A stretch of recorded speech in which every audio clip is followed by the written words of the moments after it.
Hello, everybody, and welcome to Ray Fisher Stadium here at the Will Pond Complex in Ann Arbor, Michigan, for WCBN's broadcast of Michigan baseball.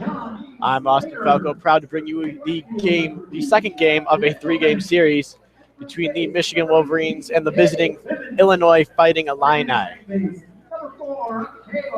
So yesterday was the first game in this series. Michigan took it by a score of 9-8 after falling behind 7-0 in the first three innings. Nice comeback there. Michigan will look to do it again. Today they send Ryan Newtoff to the mound. Newtoff in 7 games started so far this season sits with a .584 ERA. His last game out was against Penn State last Saturday. He went 6 innings pitched, gave up 2 hits, walked a couple, and only gave up 2 runs over those 6 innings. Looking to repeat that success today here for the Wolverines. He'll face an Illinois lineup that, as we mentioned, put together 8 runs yesterday against the Wolverine left-hander Oliver Jaski.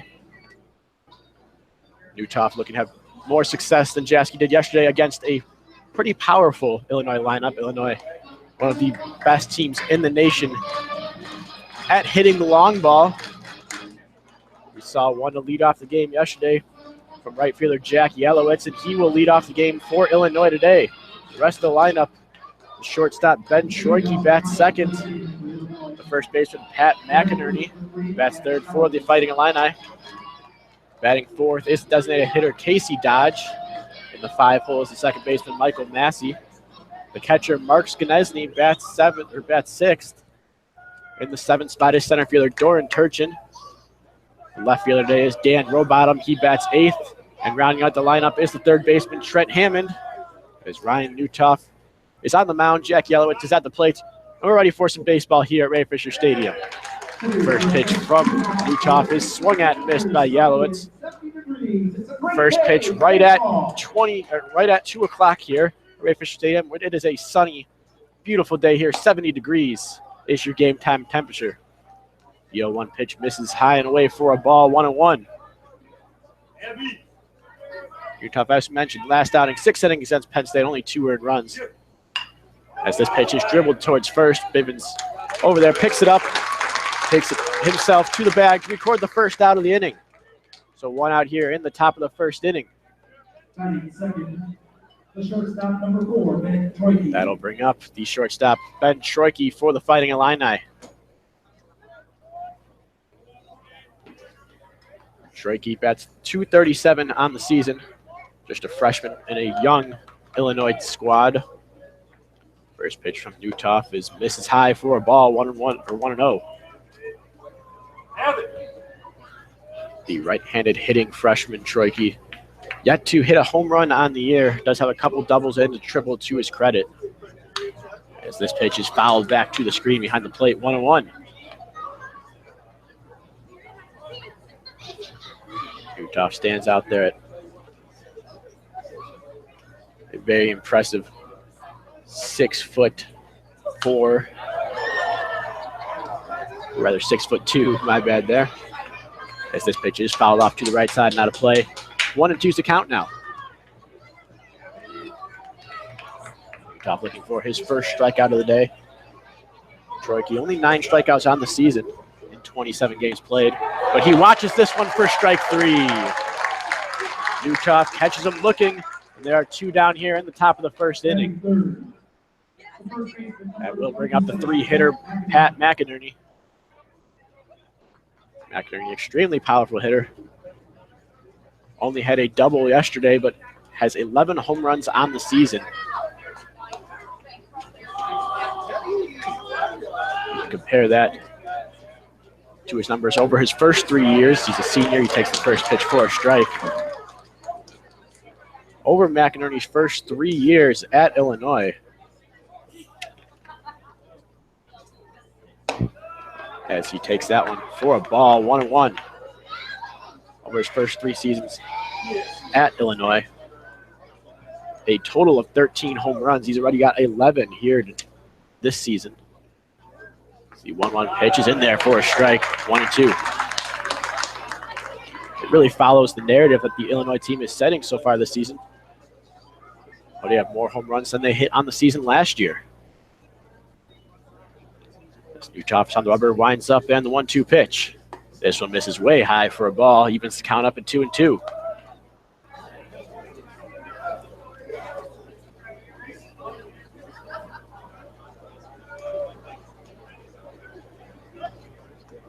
Newtoff likes to work fast out there. Gets that ball, walks up to the top of the mound, gets a sign, winds up. As this one is rocketed deep towards the left field corner.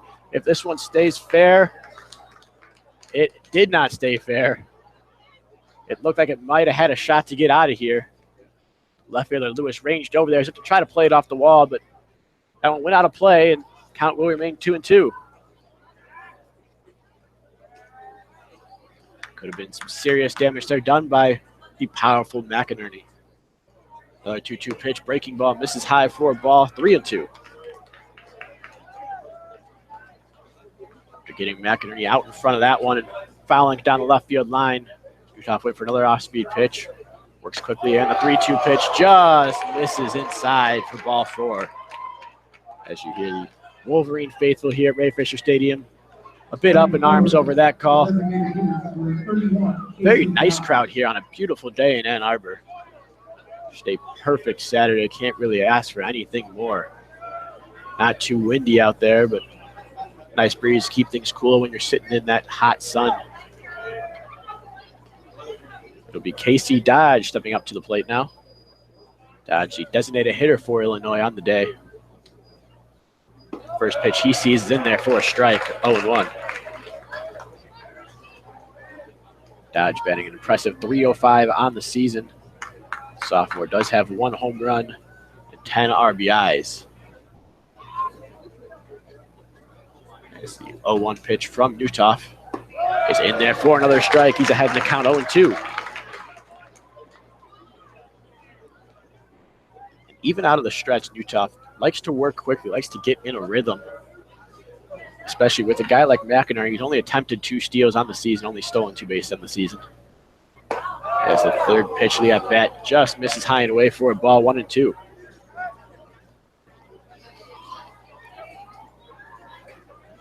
Casey Dodge definitely allowing Newtoff to work at the pace he wants to, steps in that batter's box quickly. Big lead dancing as McInerney at first base. And that pitch is fouled off at the plate by Dodge. Look like it went off Harrison Wenson. He needs a second.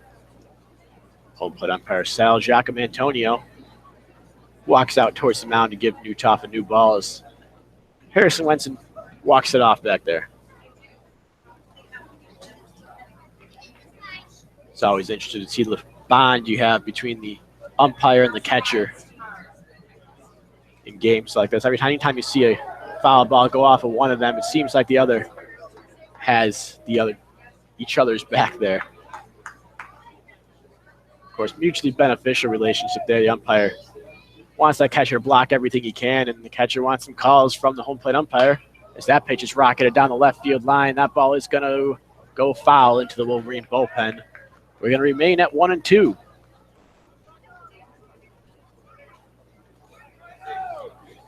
A couple of hard-hit liners for Illinois so far in the game, both of them landing harmlessly foul, either in or over that Wolverine bullpen on the left field side. Newtoff sets for another 1-2 pitch. Here it comes. This one is popped up towards the right side now. Bivens gives chase over there, but he's going to run out of room as that one's going to find the parking lot here at Ray Fisher Stadium, the Wilpon Complex. We're going to have another 1-2 pitch. Casey Dodge staying alive up there.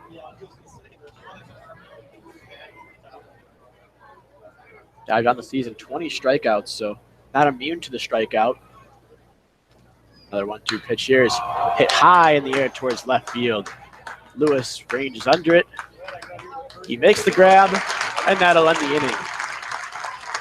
So Pat McInerney draws a walk for Illinois, but nothing to show for it. And after 1/2 inning, we remain tied here 0-0 between Michigan and Illinois. You are listening to WCBN Sports broadcast of Michigan Baseball, the official student radio broadcast of Michigan Baseball. And we've talked a little bit at length so far about the Wolverine pitcher Ryan Newtoff. there's definitely a lot to say about the Illinois pitcher Ty Weber on the mound today. Weber, just a freshman, stands at 6'4" up there, the right-hander. Menomonee Falls, Wisconsin. Last time out against Indiana State just a week ago. Went a complete game, only gave up 1 run. Earlier in the season, also had a game in which he took a no-hitter into the 8th inning against Coastal Carolina. Ended up going 7 2/3 in that game, only giving up 1 hit and 1 run. So given those, the numbers that we have for Weber on the season, potentially a bit misleading. This will be his 8th start of the season. So far, he's 2-2 with a 3.80 ERA. That's had that 1 complete game under his belt.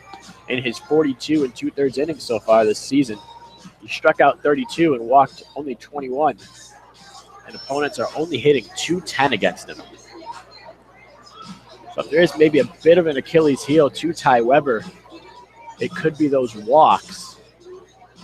Because when batters are putting the ball in play, it's evidently not ending up well for them. Such a low batting average against. They'll face a Wolverines lineup comprised of the leadoff hitter, Akeo Thomas, just second baseman on the day. Following him is Johnny Slater in center field. Shortstop Michael Berdard bats third. Powerful third baseman Drew Legbauer's in the 4-hole. Batting 5th and playing left field is Miles Lewis. First baseman Jake Bivens bats 6th. Designated hitter for the day is Nick Koye. He bats 7th. Jonathan Engelman is the right fielder in the 8th spot. And batting 9th, rounding out the Wolverine order. Catching the day is Harrison Wenson. As after a brief conference from the catcher Skenesny at the mound with Weber, we're ready to go here in the bottom half of the first inning. No score. First pitch to Akeo Thomas is taken on the inside corner for a strike. Weber is a tall right-handed pitcher at 6'4". Like I said, just a freshman. As this pitch is fouled off behind the press box here and out of play. Counts 0-2 now. Akeo Thomas, a very nice 316 batting average, 444 on base percentage on the season. As the 0-2 pitch misses low and away for a ball, 1-2. Had a bit of a rough day yesterday, went 0 for 4, only got on base with a walk in the 8th inning. Looking to rebound today against Ty Weber. 1-2 pitch. This one is bounced. It's going to be trouble to the shortstop, Troy. He charges, throws over to first, and that one throws it away. Thomas had the throw beaten anyway. It was a little dribbler that bounced off that mound out there, the turf mound. Troyke really never had a chance at it. Tried to make a throw anyway. Threw it past the first baseman, Pat McInerney, but it did bounce off the sidewall hard enough where Thomas didn't have a chance to advance. Nevertheless, he's on first here to start the bottom half of the first for the Wolverines. And he will be credited with the single. As I said, he definitely had that throw beat. It'll be the center fielder, Johnny Slater, now stepping up to the plate against Weber. First pitch there is in there for a strike, so a couple of first pitch strikes to the first couple of batters of the game from Ty Weber.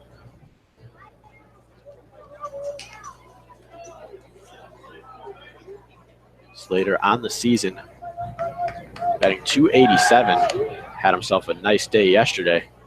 The pickoff throw was laid over at first. Went 2 for 4, scored a couple runs off a couple singles, or 2 for 5 rather. Another pickoff throw to Thomas over there is late. He dives back in. Definitely conscious of Akeo Thomas and his speed over at first base. He could basically manufacture a run by himself over there for the Wolverines. The 0-1 pitch to Slater, swung at, missed. Thomas steals. This throw is way off the mark and into center field. We'll see how they score it there, but again, it looked like Thomas had that beat. Weber went with an off-speed pitch. Took a while to get to the plate. Skenesny never really had a chance at the throw and threw it into center field anyway. So it'll be 0-2 on Johnny Slater. Akeo Thomas indeed credited with a stolen base. He's now 17 for 19 on the season leads the Wolverine team in both categories. So runner in scoring position for Johnny Slater. The 0-2 pitch. This one bounces low and away in the dirt. Nice stop there by Skanesny. Brent Thomas moving up. Counts 1-2. Slater on the season, batting .333 with runners in scoring position. That trend continues here. Potentially the first run of the game for the Wolverines could be upcoming as this one is fouled off to the left side. Not a play. That one's going to bounce off of Yost Ice Arena, just barely missing a car that we can see from up here in the booth. Count's going to remain at 1-2.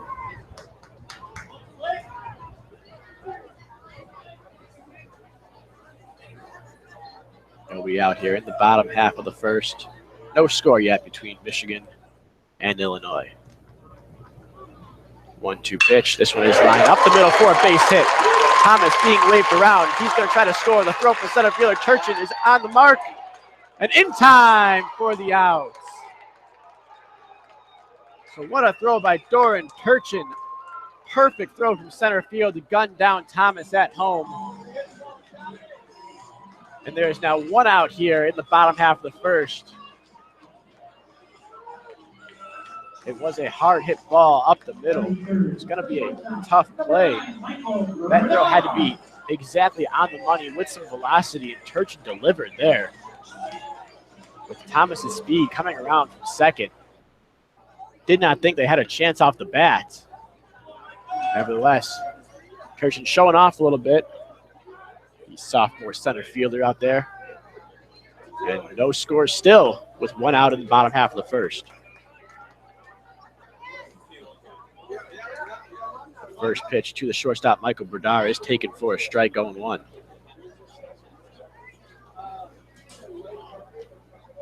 Weber sets.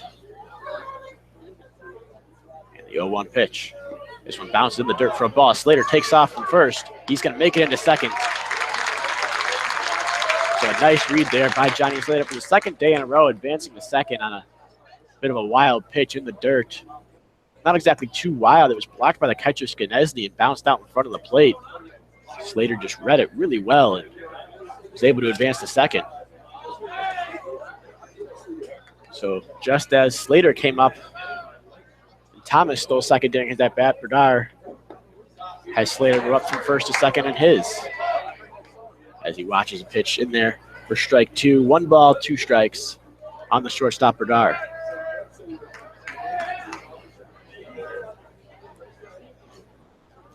Slater not credited with the steal there. As Berdar crouches in that right-handed batter's box and waits the 1-2 pitch and grounds this one towards third. Diving attempt by Hammond does not make the play, and that one scoots in the left field for a base hit. Slater had to hold up to see if Hammond would be able to field that, so he stops at third.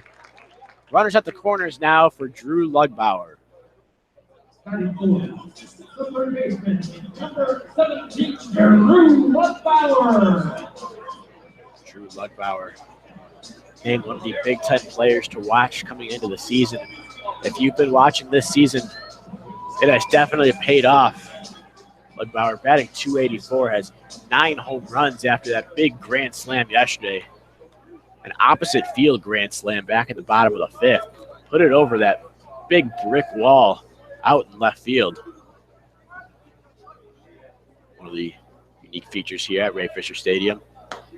The first pitch to Lugbauer misses high and away for a ball, 1-0. Lugbauer, that big third baseman, hitched on that lefty batter's box. A lot of the Michigan Wolverines going with the high socks look today. The vast majority of the team. That pitch misses low for a ball, 2-0. Michigan in their maize uniforms today, blue lettering across the chest, blue numbers, of course outlined in a nice white, or those white pants with the blue and maize stripes down the side that go about halfway down. Said blue high socks today for the Wolverines. Illinois, meanwhile, wearing their orange uniforms, so a lot of color out here on the field. The 2-0 pitch to Lugbauer, misses low and in for a ball, 3-0. Orange uniforms Blue caps with the orange bill and the orange eye on it, along with gray pants with a blue stripe that goes about halfway down the leg. As Weber now noticeably slows down here as runners at the corners for Lugbauer. Swing and miss by Lugbauer as Berdar takes off from second, will swipe it without a throw. So 3-1 count on Lugbauer. He had the green light on 3-0. Perhaps a hit and run on there of some sort with Berdar stealing. Lugbauer ended up swinging through it. Now has a couple runners in scoring position for him with one out here in the bottom half of the first. Still scoreless at Ray Fisher Stadium, something we could not say yesterday. Illinois jumped out to a 2-0 lead. They would extend that to 7-0 before a huge comeback from the Wolverines, partly fueled by Lugbauer's grand slam, as the 3-1 pitch is in there for a strike, an off-speed pitch. Caught Lugbauer a little off guard, was ready to walk down to first base on that one, and home plate umpire Sal Giacomo Antonio said not so fast. And we sit at 3-2. Weber sets and the pitch. This one misses outside, and Lugbauer will be able to walk down to first base now, and bases will be loaded for the left fielder, Miles Lewis. Number 3, Miles Lewis. Lewis, the switch hitter, batting from the left side. The righty, Weber on the mound. So that's going to warrant a mound visit here from the assistant coach, what I assume is the pitching coach for the Fighting Illini, Drew Dickinson. The entire infield, the catcher Skanesny comes to the mound to discuss as the Illinois base runners and base coaches come over near the dugout to discuss what they would like to do as well. One of the unique things you see in college baseball, those runners jogging back to the dugout to discuss during mound visits, something you don't normally see when you go to a Major League Baseball game or watch a Major League Baseball game on TV. As the mound visit commences, Miles Lewis is about ready to take his spot in that left-handed batter's box. Bases loaded here, one out in the bottom half of the first, no score. First pitch from Weber to Lewis, catches the outside corner for a strike.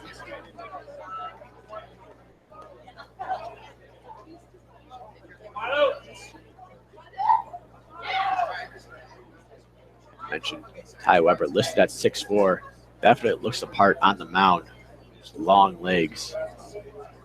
So this one is lined towards the left field line. This one is fair. That one's going all the way to the left field corner. One run is in. Two runs are in.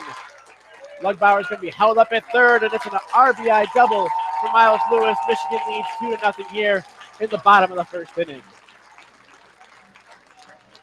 Nice piece of hitting there by Miles Lewis to drive one into the opposite field and get the Wolverines on the board here early. So just as Illinois hopped out to a 2-0 lead in the first inning yesterday, it's Michigan hopping out to a 2-0 lead in the first inning today.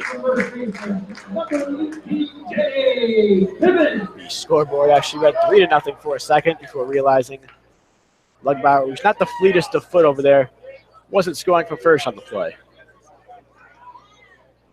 That brings up the first baseman, Jake Bivens. And he grounds one towards second base.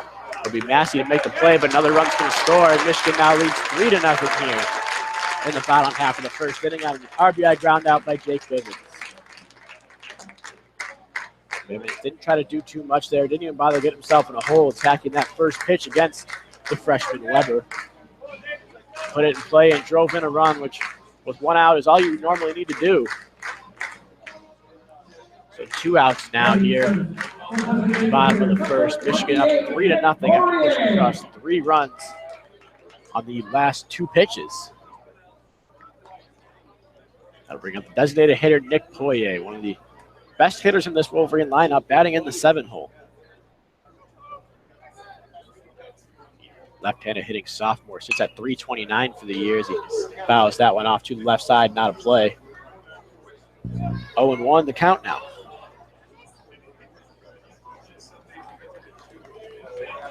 Crowd starting to fill in even more here at Ray Fisher Stadium. Again, a great crowd here for a beautiful Saturday in Ann Arbor. This boy hits this one high down the left field line. That was going to hook foul and get out of play into the Wolverine bullpen. Counts 0-2 now on the designated hitter for the Wolverines.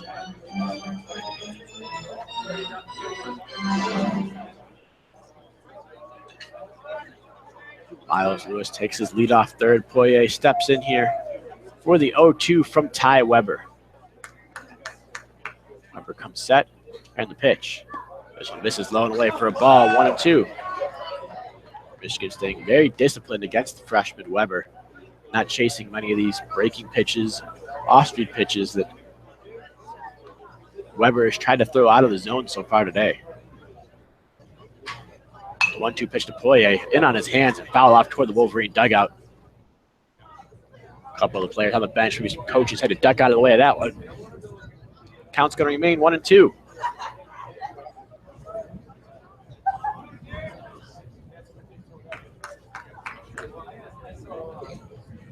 Poirier chokes up a little bit on the bat here. 1-2 pitch to him. That one misses outside for a ball, 2-2. Again, a very disciplined approach from the Wolverine hitters.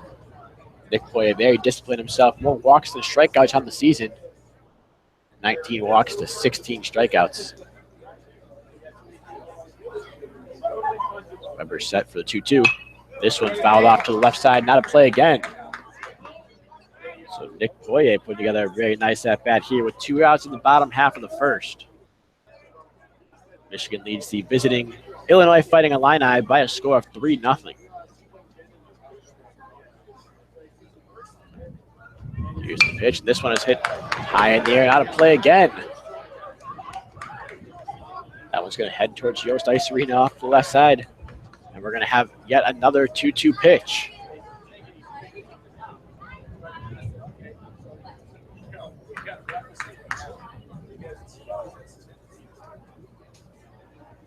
Comes the 2-2 again.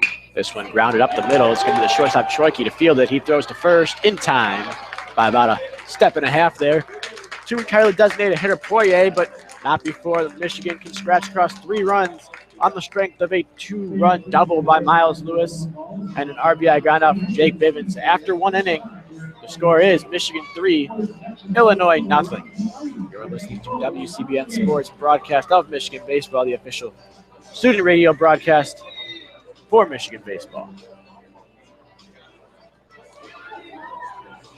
Ryan Utah taking it down again for the Wolverines here in the top half of the second. Relatively quick first inning, despite throwing 21 pitches. Had a couple longer at-bats against the first baseman Pat McInerney and the designated hitter Casey Dodge.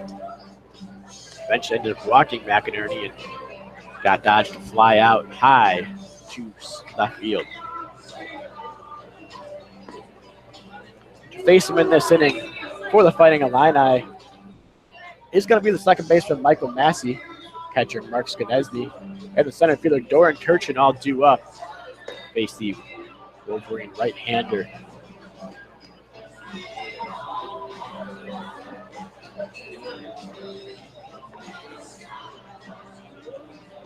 It's a nice change of pace here. Instead of seeing the gloomy nature that you would normally see in a early April baseball game here, we've seen it a couple times.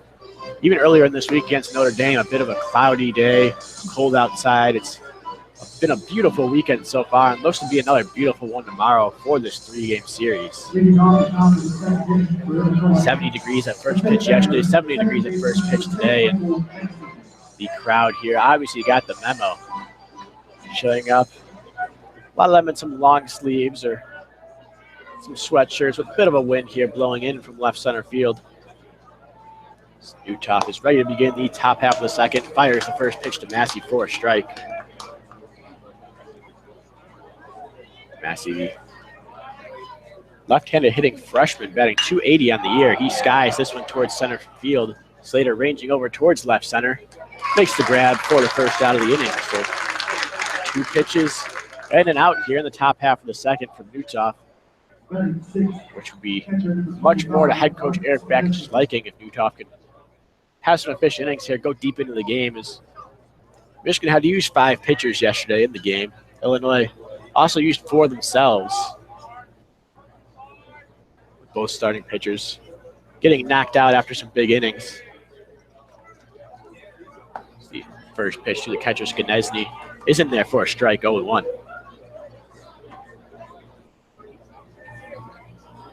Skanesny bats from the right-hand side. Only batting 111 on the year as he watches the 0-1 pitch in there for a strike, 0-2. Only batting 111, but that's only an 18 at-bats on the season. Has a couple hits. Struck out 5 times. The 0-2 pitch is fouled down the left or right field line. Just barely. I was waiting for a call there by first base umpire Mike Martin. It looked really close up here from our view in the press box, but apparently on the field, much farther foul than I was led to believe. Count's going to remain 0-2. Top working quickly. Another 0-2 pitch. This one fouled off to the right side again. Another 0-2 pitch upcoming to Skanesny as he's taken the last 2 and deposited them beyond the Illinois dugout on the right side.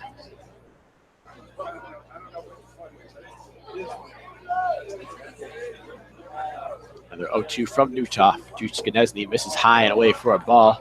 1-2. So it's Skanesny being behind on a couple pitches. Newtoff tried to dial it up there, and we go with a high fastball. Missed a little bit too high, a little too far outside for Skanesny to chase that one.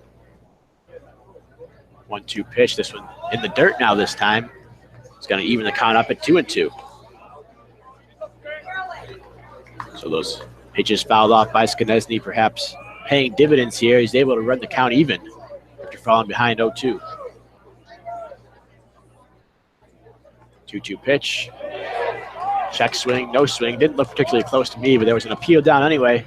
And first base umpire Mike Martin says no, he did not. So the count is full now. It's Mark Skanesny doing a great job here with 1 out in the top half of the second for the Illinois Fighting Illini.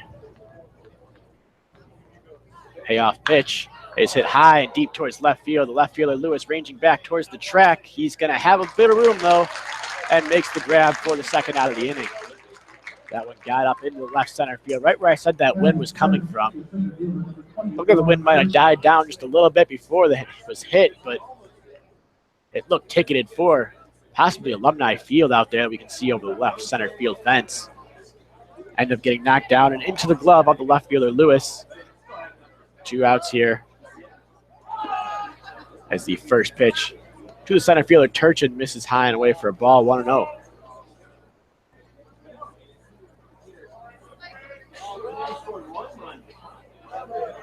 Right-handed hitting center fielder waits the 1-0 pitch from Newtoff. Breaking ball misses for a ball, 2-0. I'd tell you where that one missed, but I'm not really sure myself.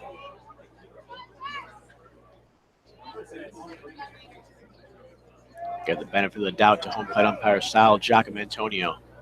The 2-0 pitch skips in there for a ball, 3-0. Giacomantonio, his second game behind the plate so far this weekend. Did a very nice job yesterday behind the plate. Started off pretty well so far today. As that pitch misses low for ball 4, so another 2-out walk issued by Newtoff in just the second inning. He walked Pat McInerney back in the first and ended up getting the next hitter, Casey Dodge, to fly out and end the inning. This time he walks the center fielder, Doran Turchin, and he'll have to face the left fielder, Dan Robottom. Robottom, the left-handed hitting junior for this Illinois squad. Batting 157 on the season in some limited action. So it's only his 13th start after starting yesterday. First pitch to him misses low and in for a ball, 1-0.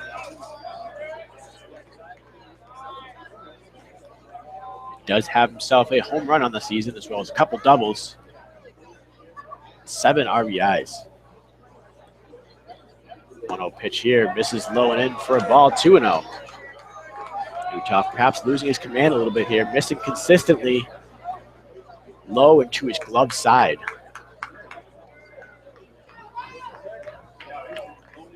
He gets set for a 2-0 pitch. This one is in there for a strike on the inside corner. Again, pretty close to that spot he's been missing, though, on that low glove side. Something to watch for as this inning progresses and perhaps the rest of the game. 2-1 pitch from Newtoff. Off-speed pitch in there for a strike. Wenson popped up out of his crouch there. Thought he might not get the call, but Sal Giacomo gave it to him as Wenson looked. I'm not sure if he was ready to throw it on to second to try to gun down Turchin. Turchin's 3 for 3 on stolen bases, but didn't look like he was taking off there. Pickoff throw over to first is off to Bivens' glove side, so he didn't really have a chance to grab it and tag. Don't think the throw would have been in time anyway. As Newtoff is set for the 2-2 to Rowbottom. This one is rounded to the first base side foul near that first base coach's box. That's Casey Fletcher over there in that first base coach's box for the Fighting Illini. Try to make a barehanded stab at that one. End up letting it go a little bit too hard hit as Rowbottom out in front of that breaking ball. Newtoff steps out before another 2-2 pitch to Rowbottom.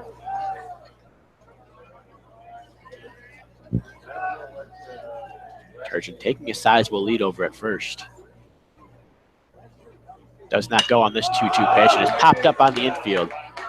Shortstop Bernard charging in. Third baseman Lugbauer moves over and Lugbauer will take it, make the grab, and end the inning. So another 2-out walk issued by Newtoff, but he retires the next batter he faces. And after 2 innings, Illinois yet to score as Michigan holds a 3-0 lead in the middle of the second inning.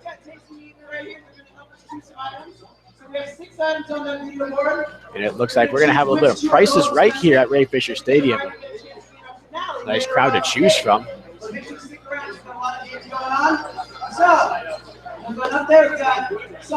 Ty Weber steps out to begin his second inning work for the Fighting Illini. He's going to face the right fielder Jonathan Ingram and the catcher Harrison Wenson. Then back to the top of the order in Akeo Thomas. All right, ladies, quick to help the crowd. What are our 2 most Weber struggled a bit in that first inning. Even when he was getting ahead in the count, Wolverines were still able to fight off some tough pitches, avoid the strikeouts, put some balls in play. Lugbauer able to put a walk in there. The big damage done so far by the bat of Miles Lewis. That is correct. Switch hitter batting from the left-handed side, put one down the left field line for a 2-run double back in the first inning. They get a chance to get our tally later. Coming out, folks. Don't worry, we got a lot As we looks like we had a winner here for Price is Right. Looks like she won herself a T-shirt right down in front of home plate. Yeah, the general admission bleachers near the field just about filled here. The back seats pretty filled themselves. Not so much in the shade. Seems like everybody wants to get out in the sun today on a beautiful sunny day here at the Wilpon Complex. And it will be Jonathan Engelman stepping to the plate to lead off the bottom of the second for Michigan. The right-handed hitter takes the first pitch inside for a ball, 1-0. Batting a healthy .321 on the season. Getting on base at a clip of .437. He did go 0 for 4 yesterday. Quiet day from him after a big weekend against Penn State last weekend. He skies one towards right field. The right fielder Yalowitz moving over towards the line a little bit. Camps under it, makes the grab for out number 1. So with 1 out, it's going to bring up the catcher Harrison Wenson. Batting 9, right catcher, number 7, Harrison Wenson. Wenson on the season holds a .218 batting average. Went 1 for 4 yesterday, including a single, and came around to score on that grand slam by Drew Lugbauer. That was his 23rd run scored of the season. Also has 22 RBIs to his credit. He takes the first pitch off speed in there for a strike, 0-1. So Ty Weber perhaps not attacking these Wolverine hitters with fastballs earlier in the count, not letting them tee off on any first pitch fastballs. This pitch is skied to the right side. The first baseman McInerney over near the wall. He's going to run out of room, and that one falls harmlessly in the little pavilion area between the Illinois bullpen and the Illinois dugout. Count's going to run to 0-2 on Harrison Wenson.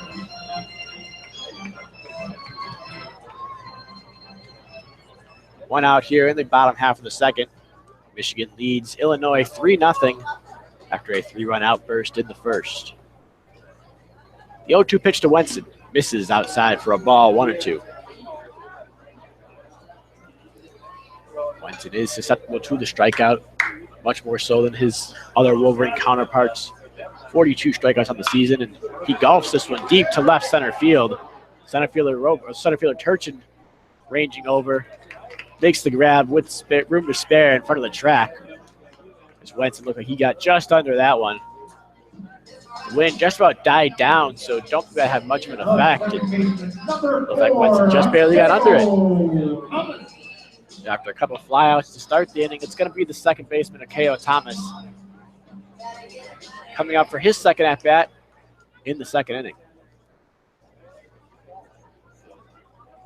First pitch from Weber. Misses outside for a ball. I said I'm not sure where that pitch missed back in the top of the second. It's only fair to note, I think that one looked pretty good up here as Thomas lines one into left field for a base hit. He's on his second single of the day. This one with much more authority than his infield dribbler last time. He's going to bring up the center fielder, Johnny Slater. The center fielder, number 25, Johnny Slater. Slater singled back in that first inning. Looked like he was going to drive home Akeo Thomas from second after Thomas swiped that bag, but a brilliant throw from the center fielder, Doran Turchin. Gunned down Thomas at the plate. Robbed Johnny Slater of his 26th RBI of the season. First pitch to the left-handed hitter. Bounces in there for a ball, 1-0. Skanesny fielded that one cleanly and popped up, almost daring Akeo Thomas to try to go to second on that one. Slater did score his 25th run of the season back in that first inning after he scored on the two-run double from Miles Lewis. Pickoff throw over to first base is late as Thomas dives back in.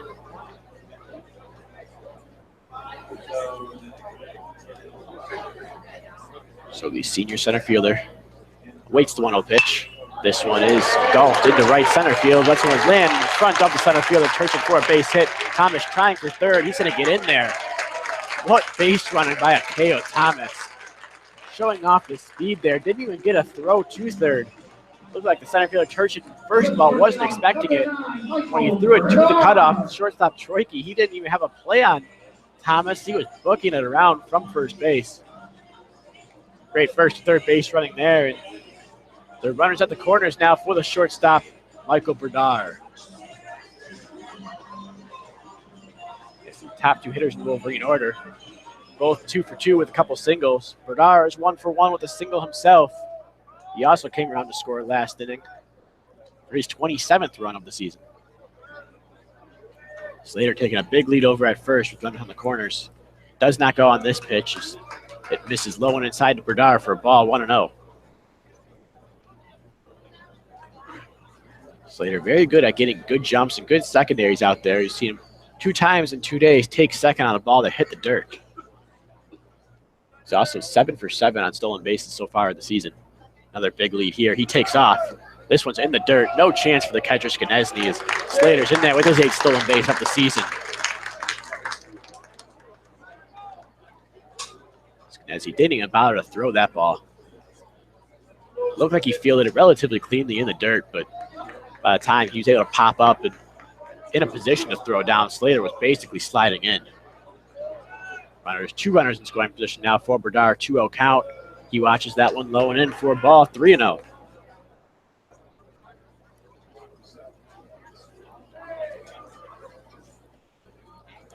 I imagine Ty Weber not really wanting to put Berdar on here with Drew Lugbauer on deck. 3-0 pitch.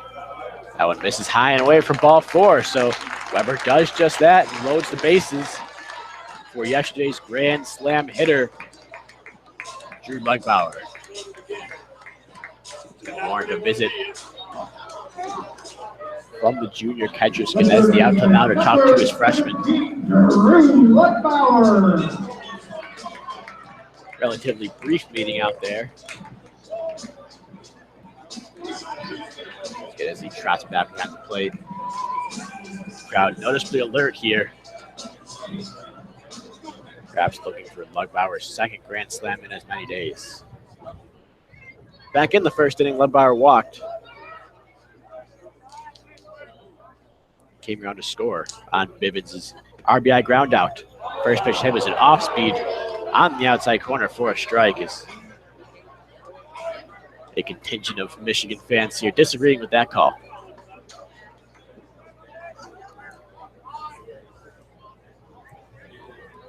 Weber comes set. 0-1 pitch.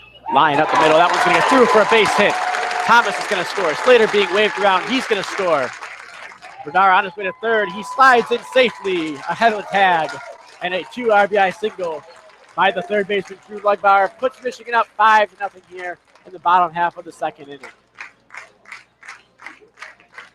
So after talking about Lugbauer's grand slam, he deposits one into center field here for a single and gets the job done. Doesn't try to do too much.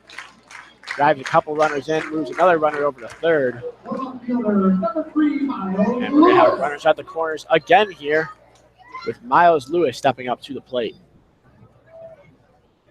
Lewis came up back in the first inning with the bases loaded. Had himself a 2-run double, the big blow of the game so far. Drew Lugbauer challenging him for that with his 2 RBI single. First pitch to Lewis is in there for a strike on the outside corner. A couple of RBIs on the day for Lewis brings his total up to 21 on the year. His batting average up to .316.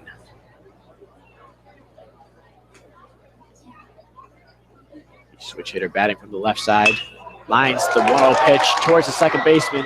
Massey ranges back in the outfield a little bit and makes the grab to end the inning, but Michigan tacks on a couple more here in the bottom of the second.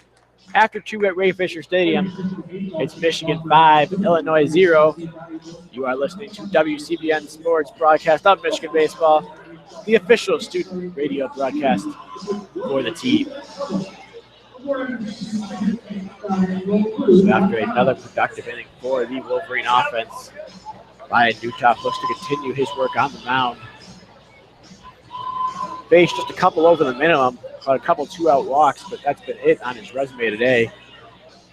The one big thing to watch, though, is he's at 41 pitches through only 2 innings, through 21 in the first, through 20 in the second.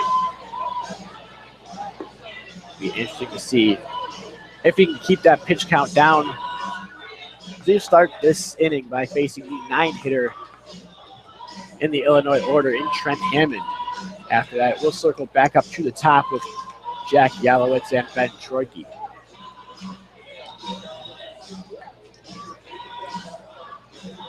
It's always interesting to see the various little quirks of teams here in college baseball.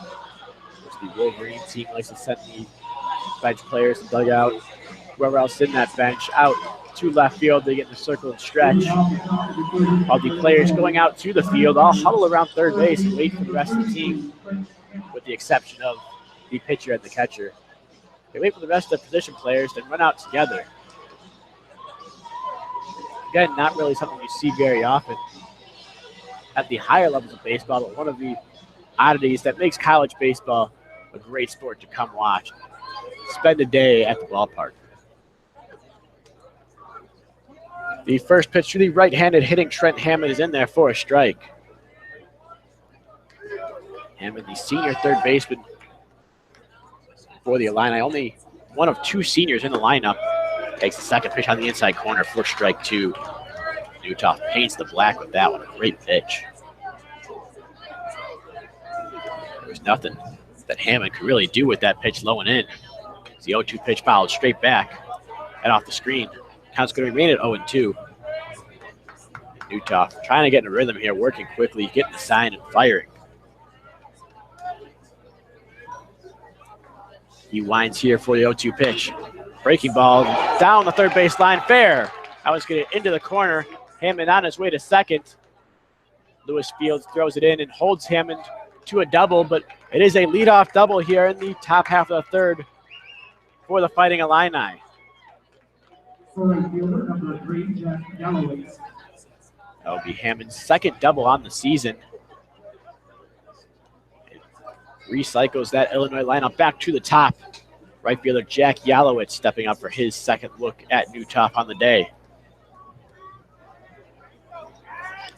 Back in the first inning, Yalowitz grounded to the first baseman Bivens, who made the play unassisted.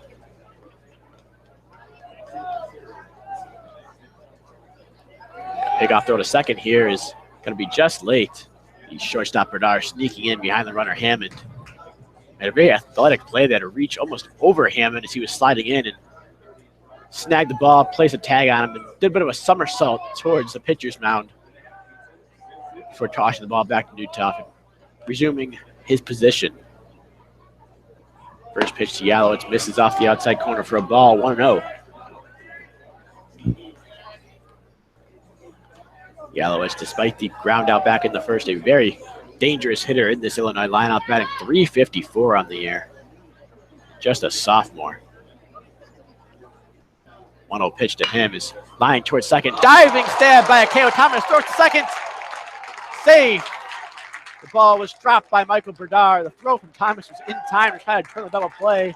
But what a play by Akeo Thomas. Diving towards the first base side of his position, made the play, hopped back up to his feet, fired to second. Unfortunately, Bernard could not hang on to a throw that wasn't perfect, but as he stretched out, just trickled out of his glove. There is one out now here, though, in the top of the third. Bringing up the number 2 hitter, Ben Troike. Troike, the right-hander, awaits the right-handed pitching Newtoff's pitch. Strike on the inside corner, and Newtoff again painting that inside corner. Not really much the Illinois hitters can do with a pitch like that. Troike back in the first inning, struck out looking against Newtoff. The 0-1 pitch is hit high in the air, fouled on the right field line. That's going to get into the Illinois bullpen. Count runs to 0-2 on the Illini shortstop.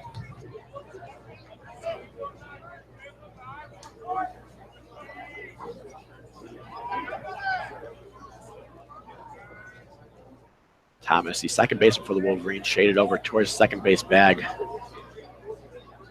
Could be more than 10, 15 feet off, awaiting a pickoff throw perhaps from Newtoff. Doesn't come here as that pitch misses high and in to Troike, and the count is 1-2 now.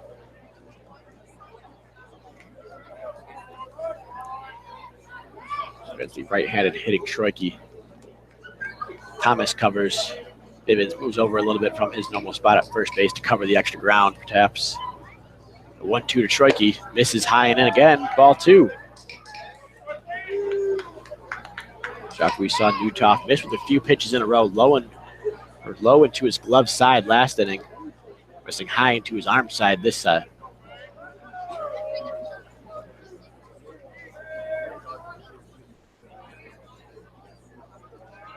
Troike steps in there. Bivens gets the sign, gets set. The 2-2 pitch is fouled back out of play. Count remains 2-2. Newtoff so far on the day, just that one hit, that double by Hammond out there on second. Also has walked a couple. His one strikeout victim is at the plate right now in Ben Troike.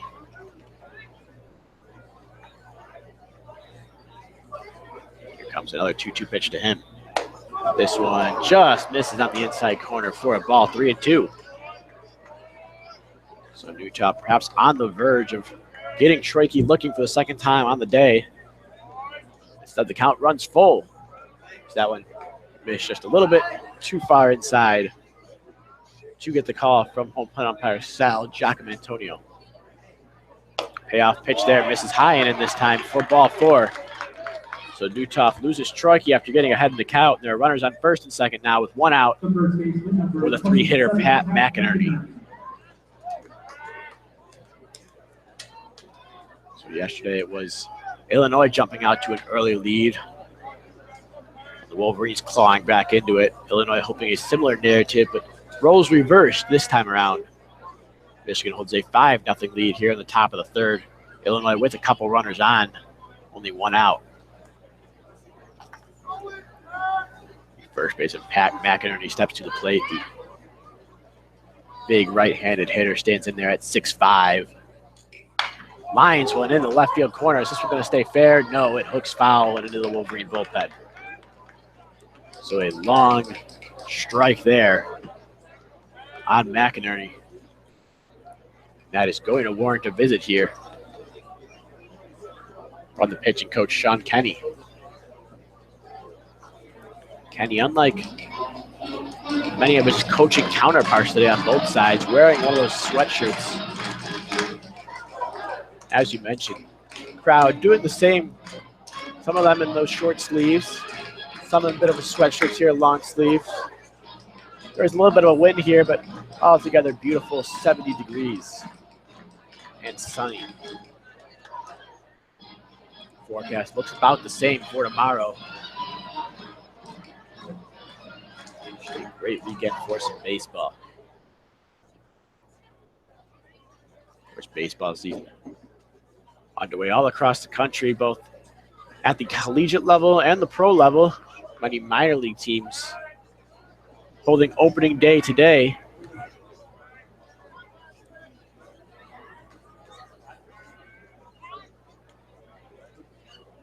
As the mound visit is over, the Wolverine infield resumes their places, and the 0-1 from Newtoff to McInerney. This one is fouled back behind the plate, not a play 0-2. McInerney, we say this powerful right-handed hitter, and you can tell when he swings the bat, just about every swing he takes, he does not get cheated.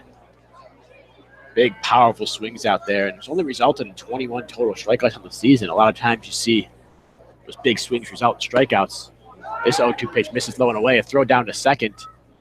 It's fielded by Akeo Thomas, it looks like. No, rather it bounces off of the runner, skipping back to second. Hammond, he's going to need a second to walk that one off. As the throw from Wenson was directly at the bag, and Hammond beat Thomas to the bag. He's got to have a nice bruise to show for it. Count 1-2, though, on the first baseman, Pat McInerney.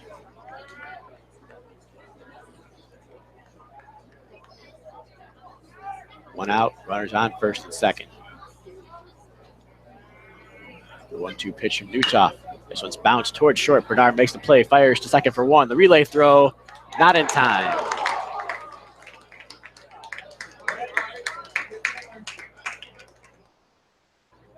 So Michigan able to retire one runner on the play.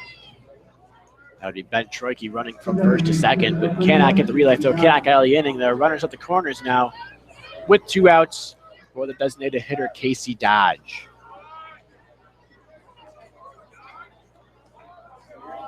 Dodge back in the first inning, flew out a high fly ball to the left fielder, Miles Lewis. He was able to straighten that ball out. It might have had a chance to get over that wall. It definitely had more than enough height. Lost track of it here with the roof in the press box. A double pickoff move from Newtoff results in a toss over to first, but McInerney gets back safely.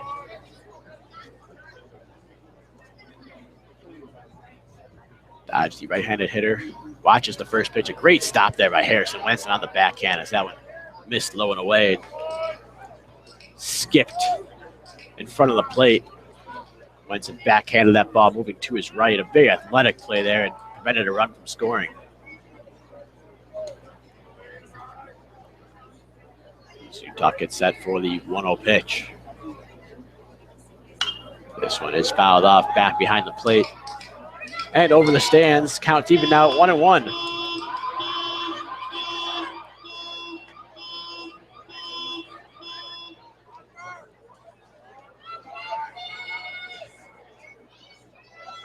So 1-1 on the designated hitter Dodge. Despite that foul earlier, still batting a healthy .301 on the season. Another backhanded stop on a pitch here in the dirt by Wenson. Counts 2-1, but Wenson has already saved a run twice in this at-bat. The senior back there, always solid defensively. Johnny Bench, player to watch coming into this year. 2-1 pitch here, breaking ball in there for a strike. Nice pitch there from Utah. Caught Dodge off guard as he gave up on that one. It was halfway to the plate. So 2-2 now, 2 outs here. Deuces while on the scoreboard in the top of the third. Here comes the pitch. That one misses low and in for a ball. Counts full now at 3-2. The first baseman over at first, Pat McInerney, will be running on the pitch here with 3-2, 2 outs. Hammond over at third, I suspect, will not be. Would certainly be a interesting play if he did, as a breaking ball misses just high for a ball. Utah staring in at the catcher, Wenson, and the home plate umpire, Joachim Antonio. A little disappointed with that one, but the bases are loaded now here in the top half of the third for Michael Massey. Massey steps in out of the left-handed batter's box, waves his bat around a couple times, and prepares for the first pitch from Utah. That one, the fastball in there for a strike, 0-1.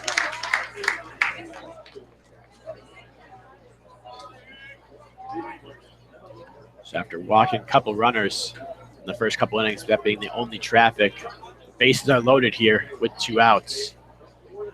Tough situation for Newtoff here as he skips that one in low and in with the breaking ball.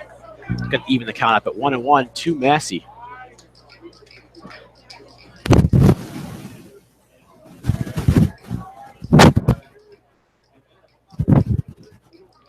Got a little wind there on our natural mics. That pitch misses low for a ball, 2-1. So 2-1 on the left-handed hitting Massey. 2 outs here in the top half of the third, bases loaded. This pitch is bounced towards second. Thomas charges, makes the play, tosses to the first baseman Bivens to retire the side. So Illinois loads the bases, but once again has nothing to show for it. After 2.5 here at Ray Fisher Stadium, the score remains Michigan 5, Illinois 0. You are listening to WCBN's broadcast of Michigan baseball, the official student radio broadcast for the team. Once again, I'm Austin Falco, bringing you all the action here from the Wilpon Complex, the only action going on at the Wilpon Baseball Softball Complex this weekend. The Michigan softball team away at Ohio State. They had their game yesterday canceled early on in the week because of weather.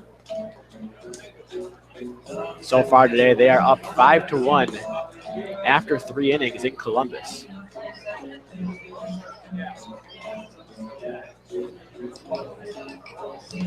Here we sit at 5-0 in favor of the Wolverines. The 18th ranked team in the country this week. If they can continue their dominant showing today so far against a good pitcher in Ty Weber for Illinois, perhaps impress again tomorrow, Wolverines have a shot at really making some noise, perhaps working themselves into the situation for a regional or a super regional hosting after a season in which they collapsed a bit down the stretch and missed the postseason. That would certainly be something for Eric Bakic's squad here in his 5th season with the Wolverines. For Michigan, it's going to be Jake Bivens leading things off, followed by Nick Boyer and Jonathan Engelman in the bottom half of the 3rd inning. facing the Illinois freshman phenom Ty Weber. It looks like the freshman phenom perhaps getting some backup. There's a bit of action in the Illinois pen after he's given up 5 runs in 2 innings. He fires the first pitch to Bivens, and that one's bounced foul to the right side. No play on it there for anybody. Counts 0-1. Looks like maybe a little bit of action in the Wolverine bullpen. A couple of players making their way down there. No one warming quite yet, though.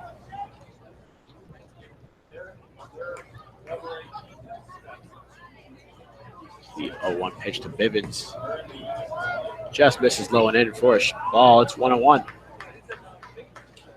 Of course, Utah already at 67 pitches on the day. Through 3, Ty Weber is at 50 coming into the, rather at 51 coming into the inning.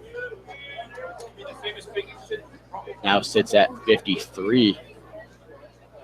That pitch misses for a ball. 2-1. This one is roped into right field for a base hit.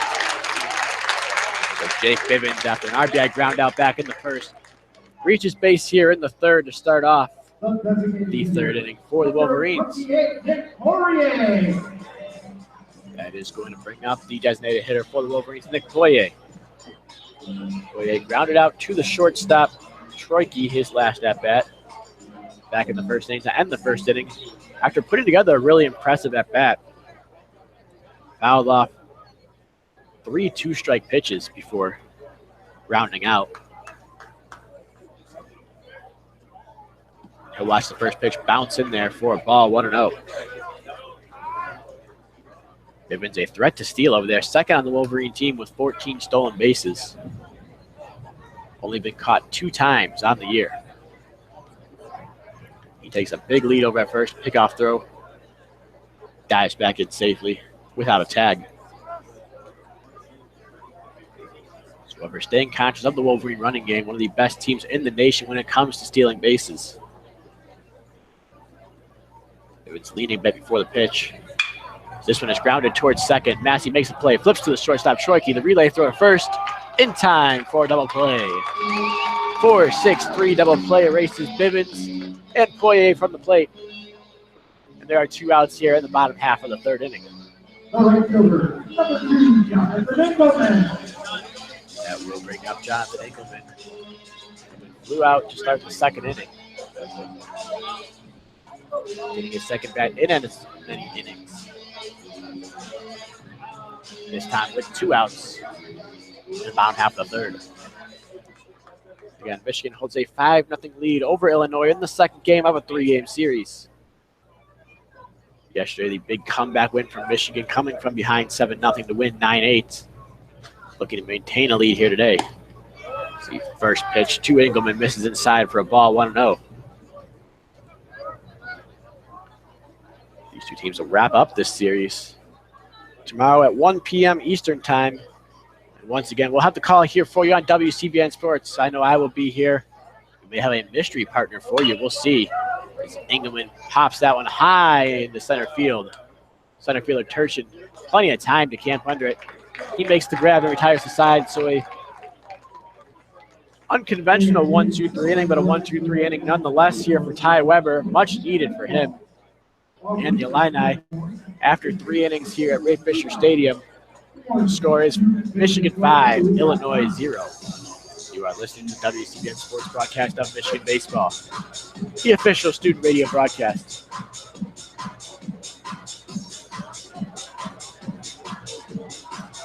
For Illinois, after squandering a great chance with the bases loaded last inning, gotta think they're coming out strong here. The top half of the field, really trying to get to Utah. As you mentioned, already sits at 67 pitches. Wolverine doing some calisthenics over there down the left field line. Started with some jumping jacks. Did some squats. Now jumping back and forth there. Trying to stay loose. Perhaps to the music now too, which is convenient for them.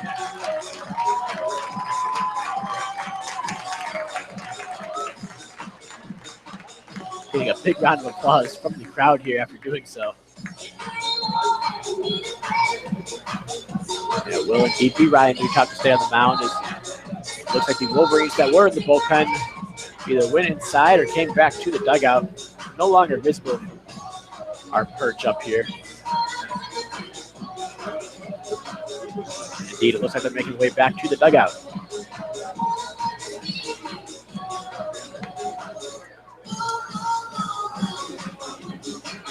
So after Utah finished up his warm-up pitches, he's going to see the catcher Mark Skenesny, center fielder Doran Turchich, and the right fielder, or rather left fielder, Dan Roboto, for the Fighting Illini to lead off here at the fourth. 3 again here of a 3-game series. Michigan up 5-0 on the strength of an 8-1 advantage in the hit column. Skenesny steps in there and takes the first pitch for a strike. Looked like an off-speed pitch from Utah.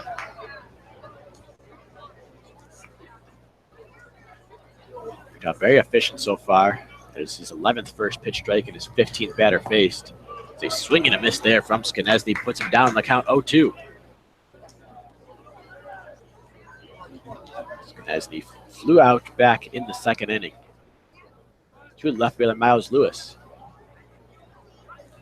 The 0-2 to him is bounced up the middle. Thomas ranges towards the bag. Scoops, fires over to first. To record the out. 1 out here in the top half of the fourth. That will bring up the center fielder Doran Turchin.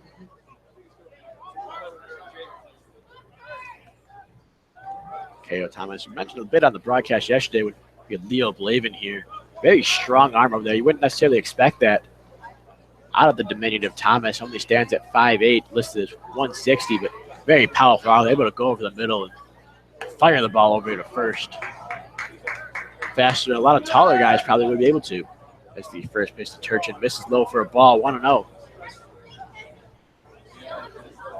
Utah works quickly on the second pitch, misses high this time. Count is 2 balls, no strikes on the center fielder Turchin.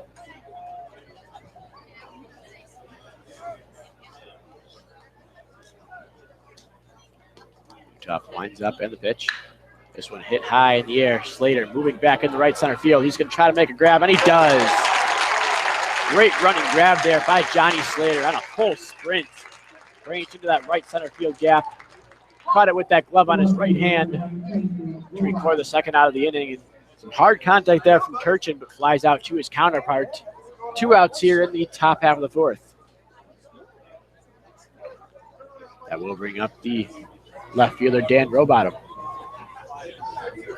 Roboto popped out to the third baseman. Lugbauer, his first at-bat back in the second inning. He takes the first pitch here from Utah for a strike. No balls, 1 strike. The 0-1 pitch here is grounded towards second. Thomas with a bit of a busy inning there. Scoops, throws over to first. And a 1-2-3 inning there from Utah. More importantly for him, only 8 pitches thrown. So he'll keep his pitch count at 75 pitches after 4. And after 3.5, Michigan holds a 5-0 lead here over Illinois. You once again are listening to WCBN Sports. We appreciate you listening. Follow us on Twitter at WCBN Sports. Visit the website, WCBNsports.org, for some great content. You can find our broadcasts on there a vast majority of the time. We also have some great blogs being pumped out on all different types of sports. Got basketball blogs, football blogs during the season, some featurettes with some football players as well. Not to mention the extensive podcast we have on there. Of course, the acclaimed Doc and Dunk show produced by our own Leo Blavin, brought to you by WCBN Sports. You can find that online there. Reached number 3 on the iTunes charts in its debut. Very impressive number there. Also got a variety of other NBA podcasts, even a Bachelor podcast that Dalton Pataki likes to churn out. Ooh, very close. The answer is Altogether, some great content on WCBNsports.org. And head over and give it a look in your spare time, say, between innings here. As we sit at Ray Fisher Stadium, waiting in the bottom half of the fourth. for Michigan in the bottom half of the fourth. It's going to be the catcher, Harrison Wenson. Then back to the top of the order with K.O. Thomas and Johnny Slater, all slated to come up in this inning. Wenson, his last at bat, hit one high and pretty deep out there to left center, but ended up getting under it just a bit too much. Ended up flying out to the center fielder, Turchin. He'll step up for his second look at the freshman right-hander for Illinois, Ty Weber. Big swing and miss here from Wenson, or rather a foul tip that bounced off the chest protector of Skanesny behind the plate. Counts 0-1 now on the Wolverine catcher.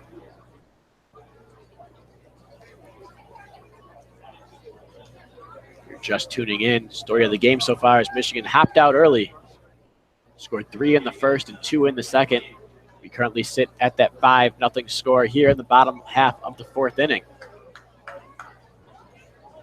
After another brief visit from the catcher, Skanesny, Weber gets on the mound, gets his sign, and is ready for the 0-1 pitch to Harrison Wenson. That's an off-speed pitch in there for a strike, and Wenson down in the count again, 0-2. He went down in the count 0-2 in his first at-bat, ended up working it to 1-2 before flying out. It does lead the Michigan Wolverines in strikeouts with 42. This one is hopped up foul towards the right side. First baseman McInerney is going to run out of room there. That one's going to reach the parking lot, it looks like. Count's going to remain 0-2.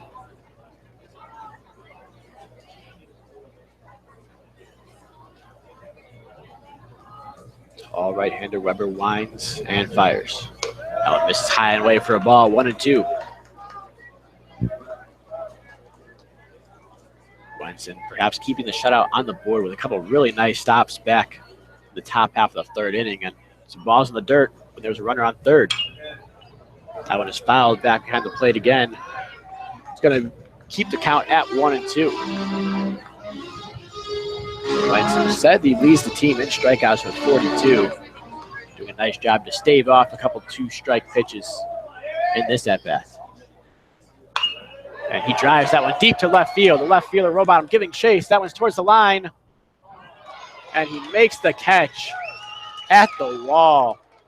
Looked like he ventured just a bit into foul territory, or was on the line, but he was able to make the grab on the track for the first out of the inning. So a couple of hard hit balls for Harrison Wenson. Only a couple of flyouts to show for it. He's going to bring up K.O. Thomas for his third look at Weber on the day.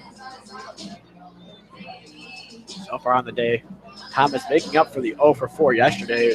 Already 2-for-2 with a couple singles on the day today. First pitch of this at-bat is in there for a strike. Thomas raising his batting average up to 328 after coming in at 316. The 0-1 pitch to him is fouled back to the netting, 0-2. Thomas fell behind 1-2 in the count back in the first. Able to single then on a little infield dribbler. Finds himself down in the count again here, 0-2. In the bottom half of the fourth. He watches this one miss low and away. That'll bring the count to 1-2. Sandwiched in between that little dribbler and the at-bat he's currently taking. He had a nice line drive single in the second. 1-2 pitch to him. Misses again low and away. It's going to even the count up at 2-2. K.O. Thomas, not a very strikeout-prone hitter, only 15 on the season. And he bounces the 2-2 pitch near the Wolverine bullpen in foul territory. Count's going to remain at 2-2. It doesn't lead. Look like there are some pitchers out there in that Wolverine bullpen. One of them, Jace Vincena, rather. As the 2-2 pitch to Thomas misses low and in for a ball, 3-2. Vincena, of course, pitched a half inning earlier this week against Bowling Green before that game was called due to severe weather. And the payoff pitch here to Thomas is hit high in the air towards center field. Turchin, plenty of time to range underneath it, makes the grab for the second out of the inning. So with 2 outs, that's going to bring up the center fielder, Johnny Slater. Center fielder number 25, Johnny Slater. Slater so far on the day, also 2 for 2 with a couple singles to his name. He's come around and scored 2 runs, his 25th and 26th on the season. He'll bat here with 2 down, the bottom of the 4th, Michigan up 5-0 over the Fighting Illini of Illinois. First pitch to Slater, misses inside, he turns out of the way. Counts 1 ball, no strikes.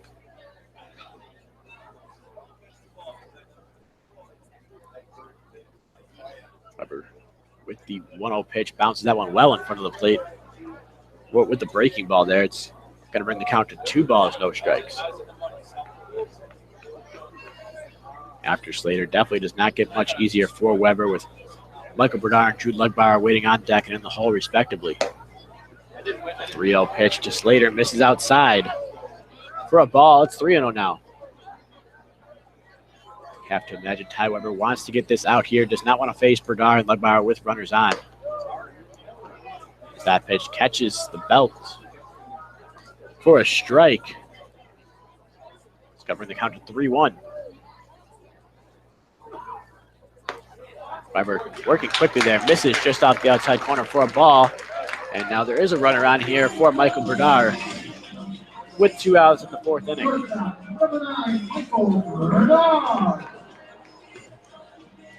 Bernard on the day, 1 for 1.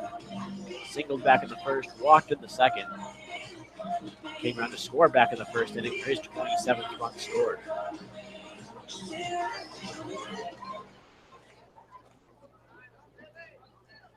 The Wolverine shortstop batting .336 now on the season after that 1st inning single. As Slater takes off on the pitch, it's called a strike, but Slater slides in there ahead of the tag, and he swiped his 2nd bag of the day. Now 9 for 9 on the season is Johnny Slater.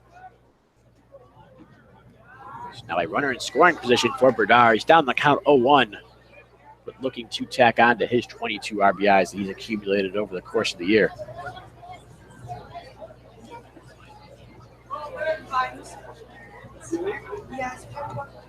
That pitch bounces in the dirt there for a ball, 1-1.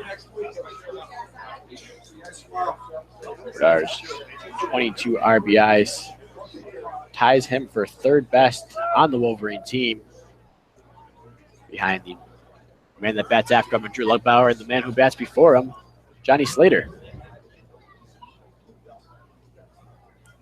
Ties with Harrison Wenson. The 1-1 pitch to Bernard, misses inside, runs the count to 2-1.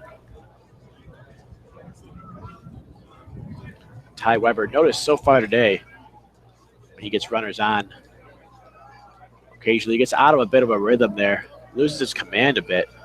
It's led to some damage against him by the Wolverine offense so far. And Bernard lines this one towards right. Right fielder Yalowitz gets spun around, but ends up locating in time to make the grab.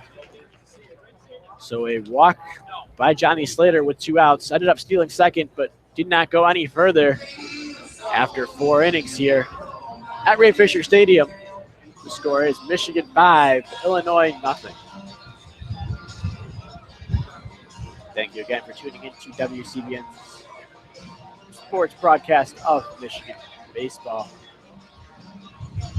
the official student radio broadcast for Michigan baseball. Ryan Newtoff looking to follow up his quick top of the 4th inning. Looking to throw 8 pitches that inning. Much different story on the first 3.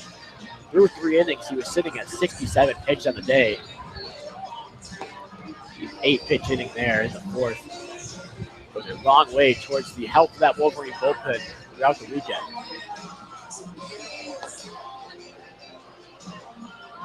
In order to replicate that 4th, he's going to have to go up against Trent Hammond, the 9-hitter, and then back to the top of the order in Jack Yalowitz and Ben Troike.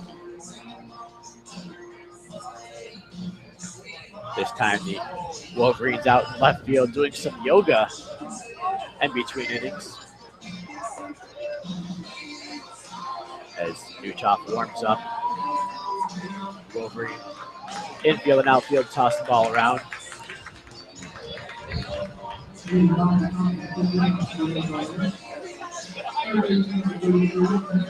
it will be Trent Hammond leading things off here in the 5th inning.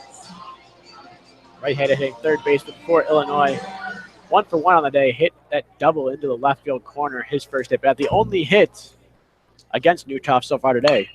He skies this one to the right side. The first baseman Bivens giving chase near the wall. Is he out of room? He is, as that one bounces harmlessly into the little plaza between the Illinois bullpen and the Illinois dugout. So just a strike there on Hammond. Going to bring the count to 0-1.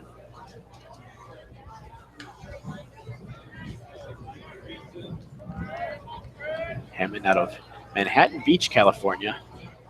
Transferred from Fullerton College to Illinois. This pitch is bounced foul on the left side. Counts 0-2 now on the third baseman.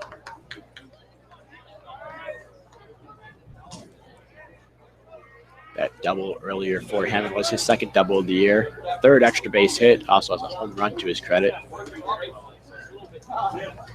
The 0-2 pitch here from Newtoff misses high for a ball. 1-2.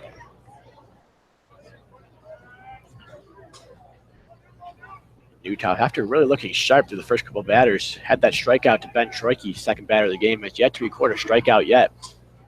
Since then, 1-2 pitch here to Trent Hammond, bounces low and away for ball 2. We've seen Newtoff already today lose a couple hitters after hopping ahead early in the count. Trying to avoid that here. There's a swing and a miss from Hammond. Sets him down on strikes. So just as I was talking about not having recorded a strikeout from the first since the first inning, Newtoff answers and strikes out the first batter here in the 5th. One away for the center, for the right fielder rather, Jack Yalowitz. Yalowitz leading off yesterday's game with a big fly on having a triple in the 3rd inning. Looked like he was well on his way for the cycle. And he lines this one into left field. Lewis just about where he was standing, maybe a couple steps to his left, a step or two back, but makes the play there to retire Jack Yalowitz. 2 gone now in the top half of the 5th. Have to talk a bit more about Yalowitz next time he comes up in the order. Instead, we'll talk about the shortstop, Ben Troike. He stands in there from the right side. Fouls the first pitch back over the netting here, out of play. 0-1 the count. Troike, like we mentioned before, just a freshman out of Tinley Park, Illinois. Looks at a ball here to even the count at 1-1. Getting most of the starts over there at shortstop for Illinois so far this season.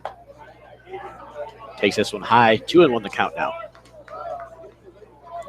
Did a pretty solid job so far. Batting average hits at .235 after 0 for 1 day so far.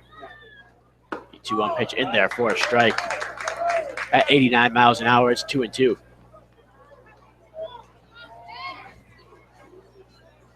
And only 9 strikeouts, or rather 10 now after the first inning strikeout of Troike. He fouls that one behind the plate, not a play.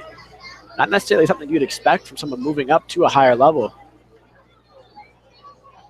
So you got to give some props there to Ben Troike, really not being overmatched by a lot of pitchers so far at the collegiate level.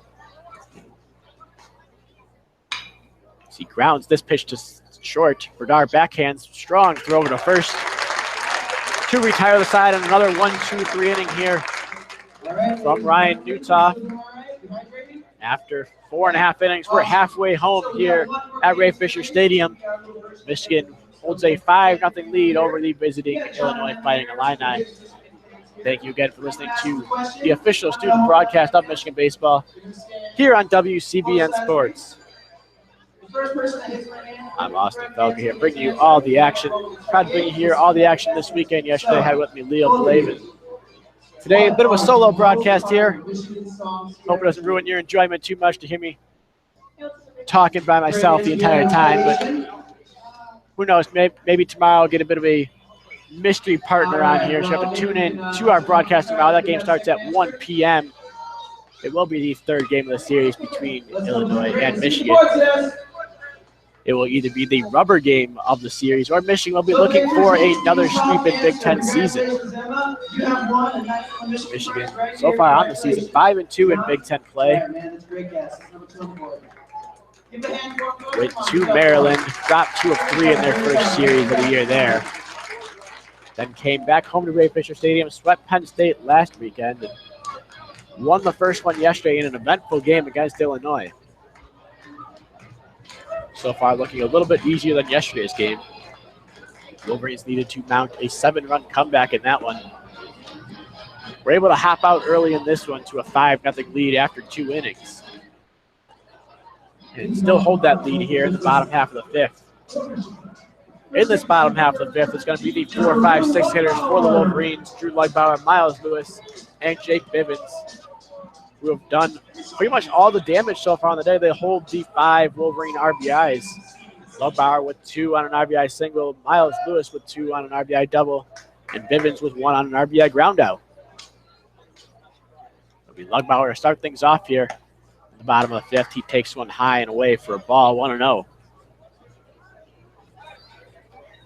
As I just mentioned, had an RBI double back in the second inning, also walked on the day and scored a run.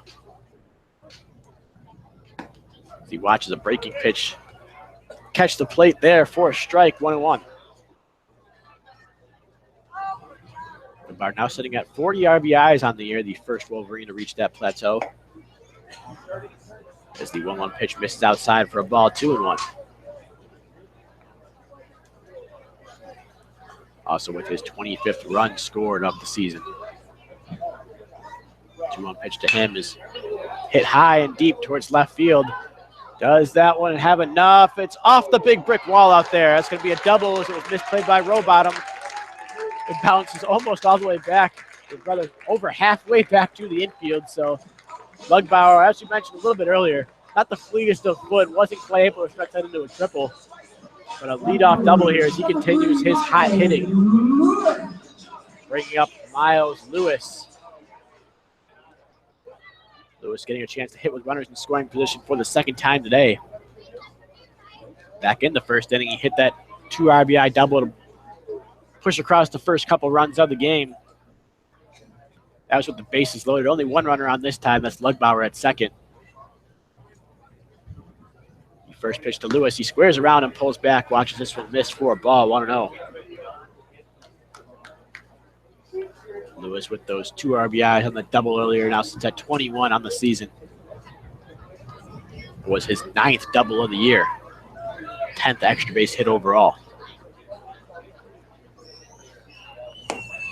Switch hitter batting from the left side, takes a pitch on the outside corner for a strike, 1-1. We say switch hitter batting from the left-handed side. Lewis yesterday, a very nice job. Not only recorded a couple hits from the left-handed side, a couple singles, then switched around to the right-handed side and knocked home an RBI double. So a bit of a hot streak for him this weekend. Already has himself 4 hits and 4 RBIs. He watches a pitch that bounces in the dirt. Going to bring the count to 2-1.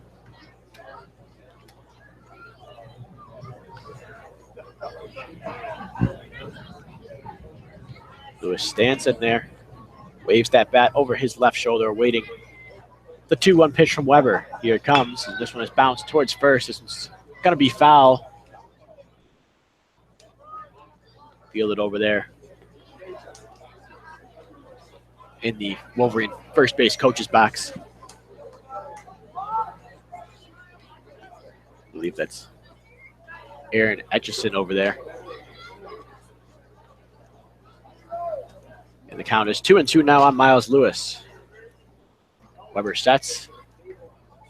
Takes a look back at Lugbauer at second. And the pitch is a line drive, soft liner over to second. Going to be fielded easily by Massey.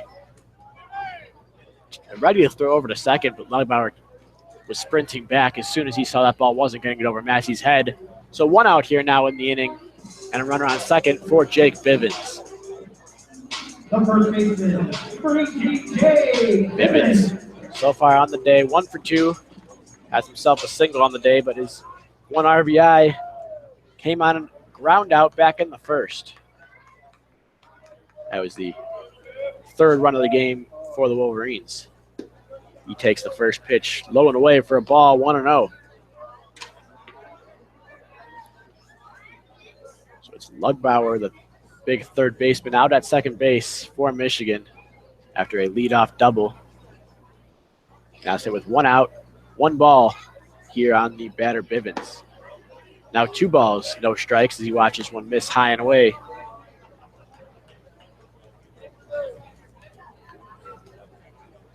Bivens on the year reached 29 times on non-base hits, or rather non-base hits, non-errors. He's walked 19 times and been hit by 10 pitches already. He takes the 3rd pitch low. Count now 3-0 on the left-handed hitting first baseman for the Wolverines.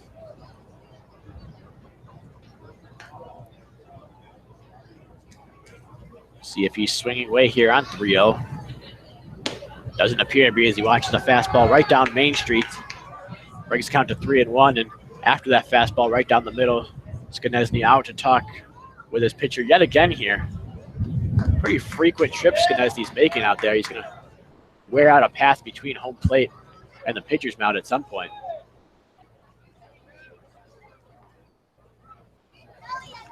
Luckily, no grass to wear out here at Ray Fisher Stadium. All turf here. Given the climate we have to work with normally during the first half of the year. As Bivens watches one on the outside corner, brings the count full to 3-2. So count is full now on Bivens. There's 1 out in the bottom of the 5th inning. Runner on second, and Michigan up 5-0 over Illinois. Weber sets, and the payoff pitch here. This one's lined over the head of the second baseman Massey into right field for a base hit. Lugbauer being held at third. The throw not cut off, and Bivens going to try to take second. The throw down there in time. So a little bit of hesitation there by Bivens, and rounding first had to wait to see if the throw was cut off. It wasn't, but the catcher Skanesny fielded cleanly, fired down to second, and prevented Bivens from getting himself in a scoring position. So despite being credited with a single there, Bivens is going to make his way back to the dugout, and there's 2 outs. Runner on third now for the designated hitter, Nick Poirier. Those of you scoring at home, that'll be a 9-2-6 putout of Bivens at second base.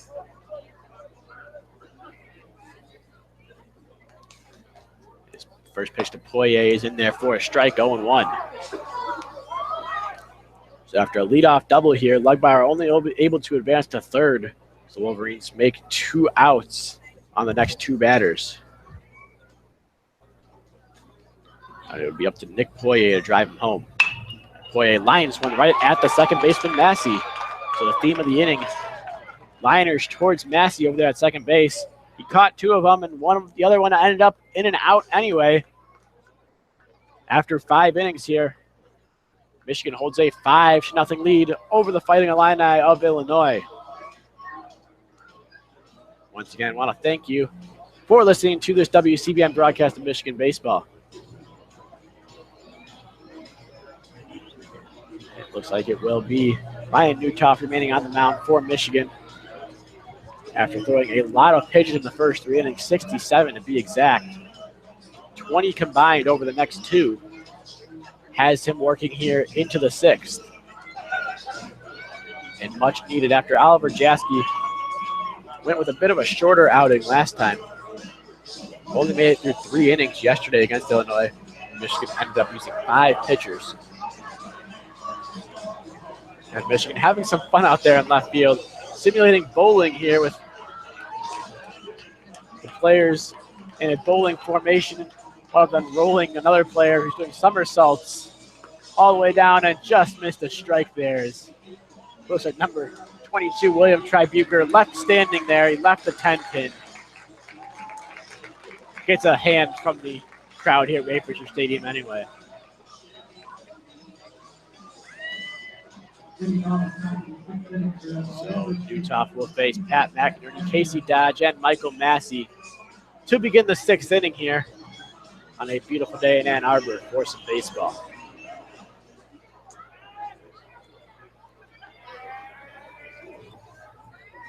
McInerney, the big, powerful, right-handed hitting first baseman, has reached a couple times today on a walk and a fielder's choice, officially 0 for 1 in the scorebook, though.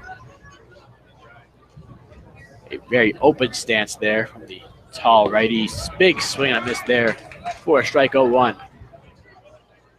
As I mentioned earlier, definitely does not get cheated on his swings is McInerney. So the second pitch to him misses just outside for a ball, 1-0, or 1-1 rather. And even when he takes pitches, he looks ready to just wallop one. As he wallops one towards right field. The right fielder, Engelman, looked to have a little bit of trouble there. He started ranging towards the right center field gap, and that one was drifting back towards the right field line more. Engelman able to record the out anyway, though, and a hard hit ball there by McInerney. Goes for an out, and there's one out here in the top of the 6th inning, bringing up the designated hitter, Casey Dodge. Dodge on the day, 0 for 1, but did reach on a walk back in the 3rd. He takes the first pitch for a strike. So Newtoff not only working efficiently, but working quickly here ever since really the beginning of the 4th inning. It's really kicked into another gear and bouncer to the left side. Ludbauer will field it in foul territory, though. Brings the count to 0-2 on the right-handed hitting Dodge.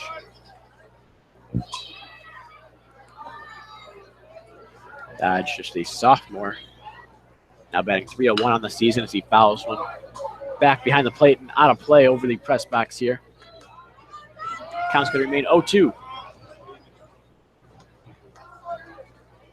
This is the 25th game played in for Dodge's 24th start. The grounds went up the middle. It'll be Berdar ranging over to make the play. He throws over to first for out number 2. So 2 gone now here in the top of the 6th inning. That's going to bring up the second baseman, Michael Massey. Massey on the day, 0 for 2. A fly out and a ground out so far on the day. Need a strikeout to complete the trifecta. I'm sure Newtoff would like that as well as the first pitch here. Misses high and away for a ball, 1-0. We've seen a couple 2-out walks already issued by Newtoff today. If my math is correct, there's been 3 of them. It's a line drive back at Newtoff. He knocks it down. Not sure if he got his glove or his body on it. He's able to pick it up and toss to first, though. We'll see if Newtoff's all right. Might be the end of the day regardless, as that was his 96th pitch. But he's going to get out of the inning anyway on what looked to potentially be a scary situation. He looks all right walking off, though. Hopefully got his glove on there. And he appears to say it bounced right off the stomach. Looks all right as he makes his way to the dugout. After 5.5 here at Ray Fisher Stadium, Michigan still holding on to a 5-0 lead over Illinois. Where's our wheel at? Where's our prize wheel? We had a continuation here. We're doing some Price is Right themed games throughout the day here at the Will Pond Complex. We have a couple of our winners earlier on in the day coming back for a bit of a showcase showdown style game. All right, folks. On the field, though, we do have a pitching change for you.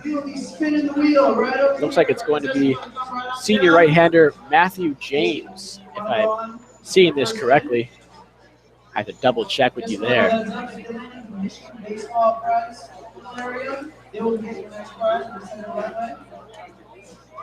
Does appear to be Matthew James, the right-handed pitching senior. Also listed as an infielder and bats from the left-handed side. But James, so far on the season, holds himself a 9.00 ERA in 8 appearances. He has started 1 game. In 15 innings of work, he's struck out 13, walked 9, and is allowing batters to hit .305 against him. So Michigan able to chase the star freshman pitcher from Illinois, Ty Weber, after 5 innings. Weber's final line on the day, 5 innings, 10 hits given up, 5 runs, all of them earned. He walked 3, did not record a strikeout on the day, and threw 100 pitches in total over his 5 innings of work. So we expected a very tough matchup from the Wolverines today. Wolverine offense up to the challenge yet again, as they have been most of the season, really. There's been a prolific offensive attack and able to get to the Fighting Illini's best pitcher there. I have a feeling we'll be hearing more from Ty Weber, though. Like I said, only a freshman, was the reigning Big Ten pitcher and freshman of the week last week. Definitely be hearing more from him throughout Big Ten play this year and over the next few years, I'd imagine. But the new pitcher in is James. He'll face Jonathan Engelman to lead off the bottom of the 6th. First pitch misses low and away for a ball, 1-0. Engelman 0 for 2 on the day with a couple flyouts, as is the man on deck, Harrison Wenson. Engelman, the righty, stands pretty close to the plate up there and hits this one. Soft liner into center field for a base hit. Wasn't sure if that one was going to make it out there. Troike was ranging over towards the middle of the field, but couldn't quite get there enough. As once the ball hit the ground, it really picked up some steam and shot its way into center. Probably a lot of top spin on that ball. And Engelman's on here with a single to start the bottom half of the 6th inning for Michigan. We'll bring up the catcher, Harrison Wenson, who, as I just mentioned, is 0 for 2 with a couple of flyouts on the day. One of those flyouts to deep left center, just shy of the track. Wind may have knocked that one down or just got under it. His last flyout to the wall down the left field line. First pitch he sees from James misses low for a ball. 1 ball, no strikes.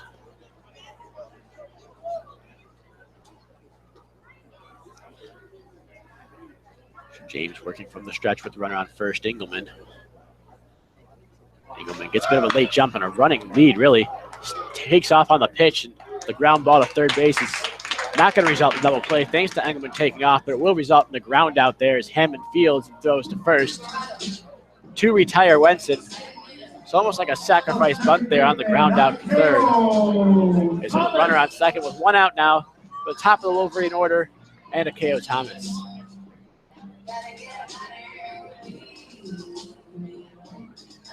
K.O. Thomas on the day, 2 for 3 after a quiet day yesterday. Had himself a couple singles in the first 2 innings of the ballgame. Came around to score his 29th run of the season. That leads the Wolverine team. His first look at James here as Engelman dances off second. First pitch there is a strike. 0-1. Engelman got a late lead when he was on first last at bat. Ended up taking off with a running lead. This time dancing around out there, trying to draw James' attention away from the batter, Thomas, perhaps. Engelman, not exactly a stolen base threat. He's 3 for 4 on the year, but Wolverines has a team, a great stolen base team, perhaps in the mind of James. The big swing here from Thomas on a breaking ball. Drops him in an 0-2 hole. Thomas also got an 0-2 hole back in the 4th inning. Able to work the count full, including fouling off a 2-strike pitch, and flew out to center to end the at-bat. He's going to have to do something similar here to if he wants to make any noise in the 6th. He lines this one towards right field. That one's going to land in front of the right fielder, Yelowitz, for a base hit. Engelman had to wait up a second to make sure it got down, so he only goes to third. But there are runners at the corners now for the center fielder, Johnny Slater. And now with Engelman on third and Thomas on first, it's almost a foregone conclusion that Thomas is going to try to swipe second here. He swiped second back in the first inning for his 18th of the year. I'd look for him to be on the move again. Also look for a couple double moves or some pickoff throws from James. Most likely very, very aware of Thomas over there.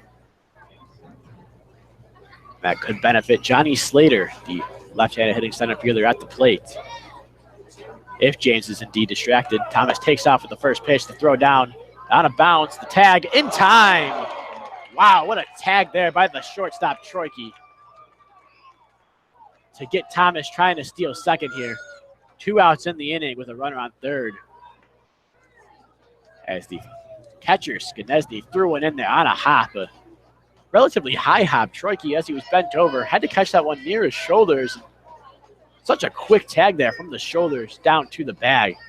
Barely able to get Thomas, but got Thomas nonetheless for only the third time this year. It'll be up to Johnny Slater now as he swings and misses. The count's 0-2 on him.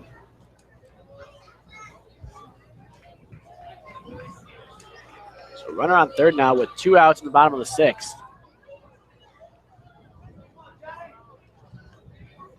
Johnny Slater looking to extend the Wolverines' 5-0 lead. That one bounced in the dirt. A nice stop by Skanesny to prevent another run from scoring.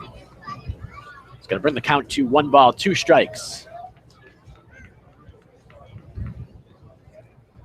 So Sense coming in. James giving up a bit of hard contact, but if he can strand a runner at third here, it's got to be a successful inning for the Illini reliever. James comes set here. 6'1" senior. Fires a base hit up the middle for Johnny Slater. Going to drive home the run. Slater's first RBI of the day. Slater's 26th RBI of the season as Engelman scampers home on the single. And Michigan's up 6-0 here in the 6th inning. Now it will be Michael Berdard trying to extend this 2-out rally with Slater over on first base. I would not be surprised to see Johnny Slater take off here. He's already taken off twice today and stolen a couple bases. He also moved up on a wild pitch back in the first inning and a pickoff throw over there. Caught Slater off guard. He dove back in, but there was no tag from the Wolverine first baseman McInerney. Looked like he might have a shot to make a play on Slater. It's another pickoff throw. Slater more aware this time and dives back in safely. So James, knowing Slater already 2 for 2 on the day, 9 for 9 on the season now on stolen base attempts. Berdard takes a strike, 0-1.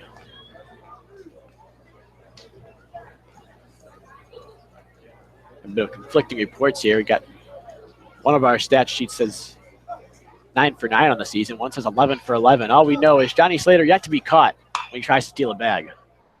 As Berdard grounds to third, the third baseman Hammonds Fields tosses over to the second baseman Troike, covering the bag to end the inning. But the Wolverines able to scratch across one on an RBI single from Johnny Slater. After 6 innings here in Ann Arbor, the score is Michigan 6, Illinois 0. You are listening to WCBN Sports broadcast of Michigan baseball, the official student radio broadcast for the team.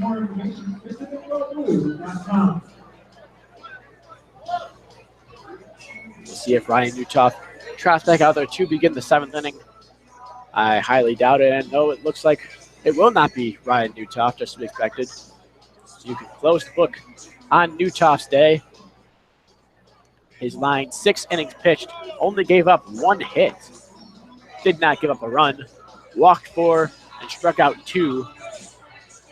Exiting after throwing 96 pitches of the day. Coming in to relieve him for the Wolverines.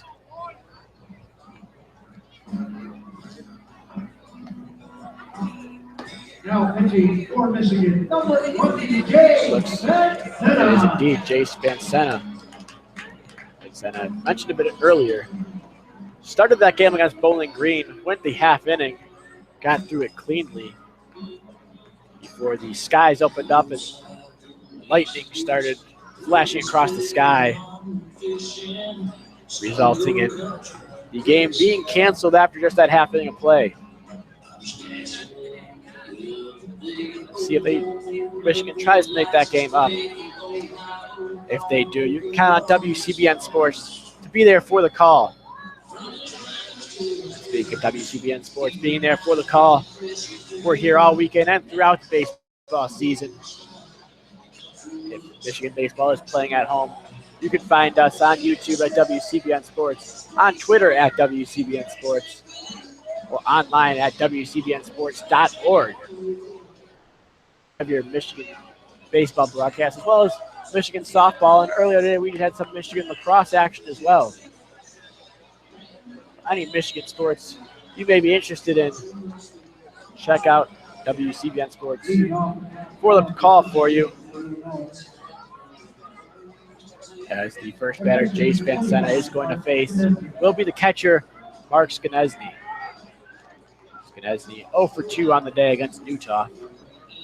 Flew out back in the second, grounded out in the fourth.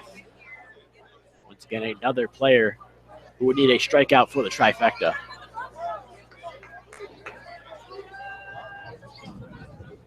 And Sensa's first pitch is in there for a strike. On the air for Ben Sensa, he sits with a 2.05 ERA. He's 3-0 on the year. In 22 innings pitched, struck out 16, yet to issue a walk. As this pitch is lined deep to center field, Slater ranging back. He'll have room, though. Makes the grab for the first out of the inning, so 2 pitches in. There's now 1 out. And the center fielder, Doran Turchin, will come up and get his first looks at Van Senna. So very interesting. Van Senna, the de facto 5th starter for the Wolverines.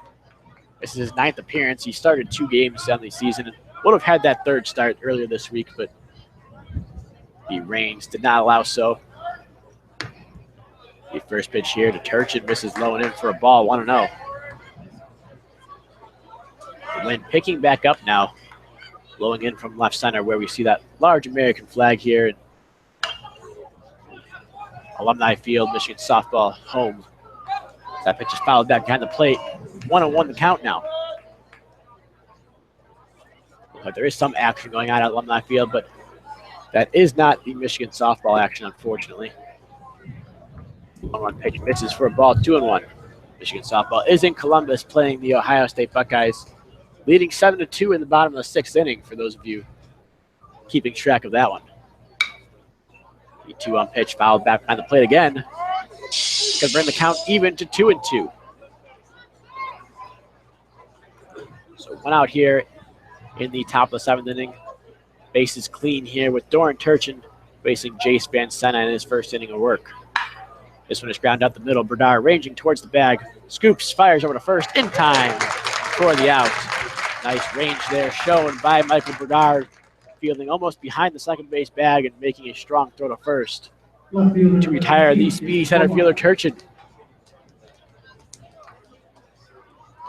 So there are now 2 outs here in the top half of the 7th, bringing up the left fielder Dan Rowbottom. Rowbottom on the day popped out to the third baseman Lugbauer and grounded out to the second baseman Akeo Thomas. The only Wolverine infielder not to see some action against Rowbottom is a shortstop Berdar, who just made that last play. First pitch to Rowbottom fouled back over our heads here and out of play. Counts 0-1. Working quickly is Van Senna, and the 0-1 pitch misses outside for a ball. Evens the count up at 1-1. Over the last couple of days, talked a lot about the rhythm of a starting pitcher, or of pitchers in general, as this one is skied towards left center. It's going to be Johnny Slater sprinting over and make the catch in the alleyway. And a 1-2-3 inning from Jace Van Senna comes out of the bullpen. Looks good. Pitches that clean inning. And after 6.5 innings, Michigan will look to tack on to their 6-0 lead in the bottom half of the 7th over the Illinois Fighting Illini. ball game. but not before we have a bit of the 7th inning stretch for you here on WCBN Sports Broadcasting Michigan Baseball.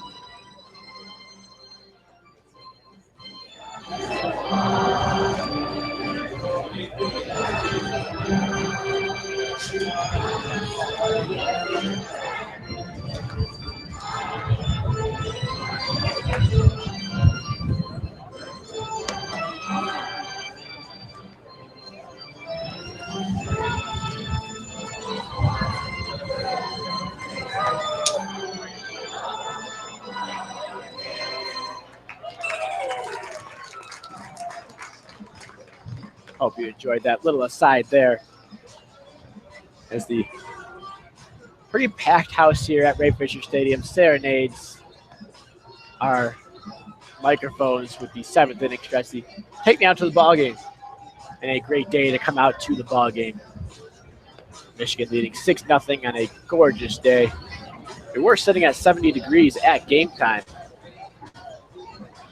Right now, if we check the National Weather Service's official temperatures, it says we are sitting at 60 degrees in Ann Arbor. Still a sunny day here as we almost reached the 4 o'clock hour.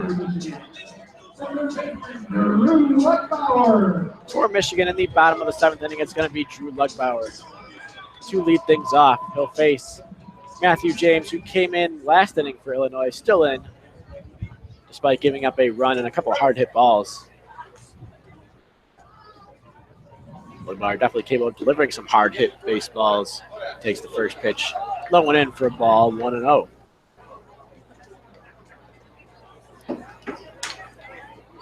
James works out of the windup, not one of those relievers that work strictly out of the stretch.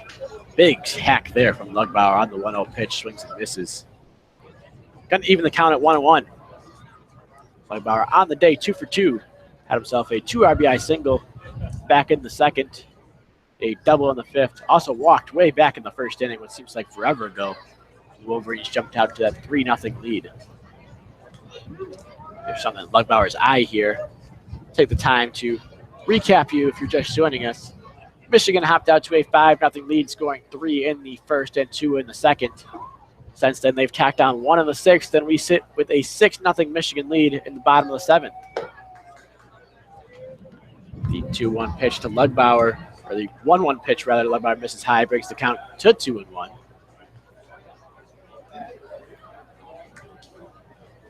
So apparently seeing just fine after getting whatever he got out of his eye. The 2-1 pitch bounced towards first base, but in foul territory as McInerney when he makes the play. So count's going to even up now at 2-2. Lugbauer, of course, the Big Ten's reigning player of the week, the national player of the week as well. Had a torrid pace when he was facing the likes of Central Michigan, Toledo, and Penn State. And a big swing and a miss here from Lugbauer. Sets him down on strikes for the first time today. That goes down as James' first strikeout. And there's one out here in the bottom of the 7th, bringing up Miles Lewis. Lewis on the day, 1 for 3. That one, a big one, though, as he pushed across the first runs of the ballgame with a 2 RBI double in the 1st. In his last 2 times, he's lined out to the second baseman, Massey. His first look at James on the day. He takes the first pitch for a ball inside, 1-0.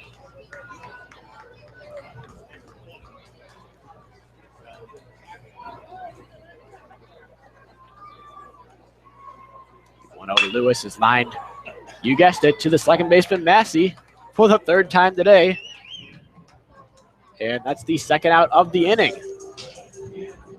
So evidently, Miles Lewis likes to give Massey a workout over there. There's 2 outs in the bottom of the 7th now, bringing up the first baseman, Jake Bivens.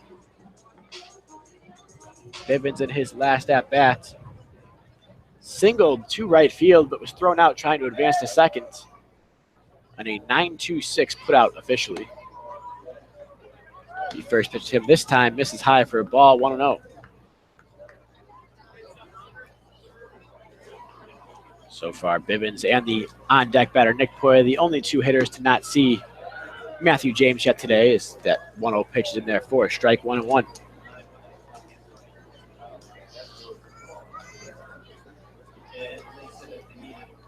James shakes off a couple times, then gets the sign he wants, winds up, fires, catches the outside corner for a strike, 1-2. So 1-2 the count now with 2 outs in the bottom of the 7th. To Michigan, left-handed first baseman Jake Bivens. 1-2 pitch, swung at and missed. Big swing there on a pitch in the dirt.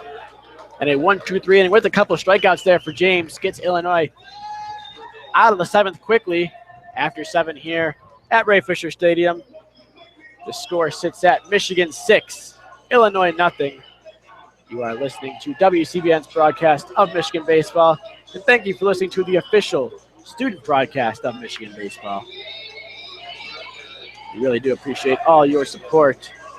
Really all season long you've been able to give us through broadcasting all different types of sports, whether it be football in the fall, basketball in the winter, or here in the spring, we bring you some baseball action, some softball action, some lacrosse action. And always count on WCBN Sports to bring you the sports you want to hear here in Ann Arbor, and occasionally outside of Ann Arbor when Michigan teams make some traveling trips. Always a thrill for us to go and cover those games, get to see some other stadiums here, but Ray Fisher Stadium here at the Wilpon Complex, as well as Alumni Field over the left center field wall. 2 of the best. A great place to catch a game at. And some great teams to watch. Both teams nationally ranked. The Michigan baseball team sits at number 18 in the polls. Meanwhile, the Michigan softball team was still up 7-2 on Ohio State in the 7th inning. They are ranked at number 16. For Michigan, it will be Jace Van Senna out for his second inning work after he went 1-2-3 in the 7th. In this 8th inning, he's going to face, leading off for the 3rd time today, the 9-hitter Trent Hammond, followed by Jack Yalowitz and Ben Troike. I've said that every inning so far, it seems like, with Trent Hammond leading off. Don't normally expect your 9-hitter to be leading off that many times in a game. But nonetheless, here is Hammond, who is 1 for 2 on the day. He fouls one off his foot there. And the first pitch he sees from Van Senna brings the count to 0-1. And he's going to take a minute to walk that off. Hammond, the only hit for the Illini so far today, came all the way back in the 3rd inning, was a double down the left field line, just out of the reach of third baseman Drew Lugbauer. And kind of makes you wonder if Lugbauer had been able to make that play, hit just a little bit closer to him. You wonder if Michigan will be looking at perhaps a combined no-hitter at this point. Obviously, you can't really assume things would have played out exactly the same as the 0-1 pitch bounced foul towards the third baseman Lugbauer. Brings the count to 0-2. Can't really assume everything would have gone exactly the same, but definitely something to think about here is Wolverine pitching staff really came out to play today after giving up 8 to Illinois yesterday. And strike 3 called against Hammond here. So good afternoon, good morning, good afternoon, good night, says Jace Van Senna. He sets down Hammond on 3 pitches for the first out here in the 8th inning.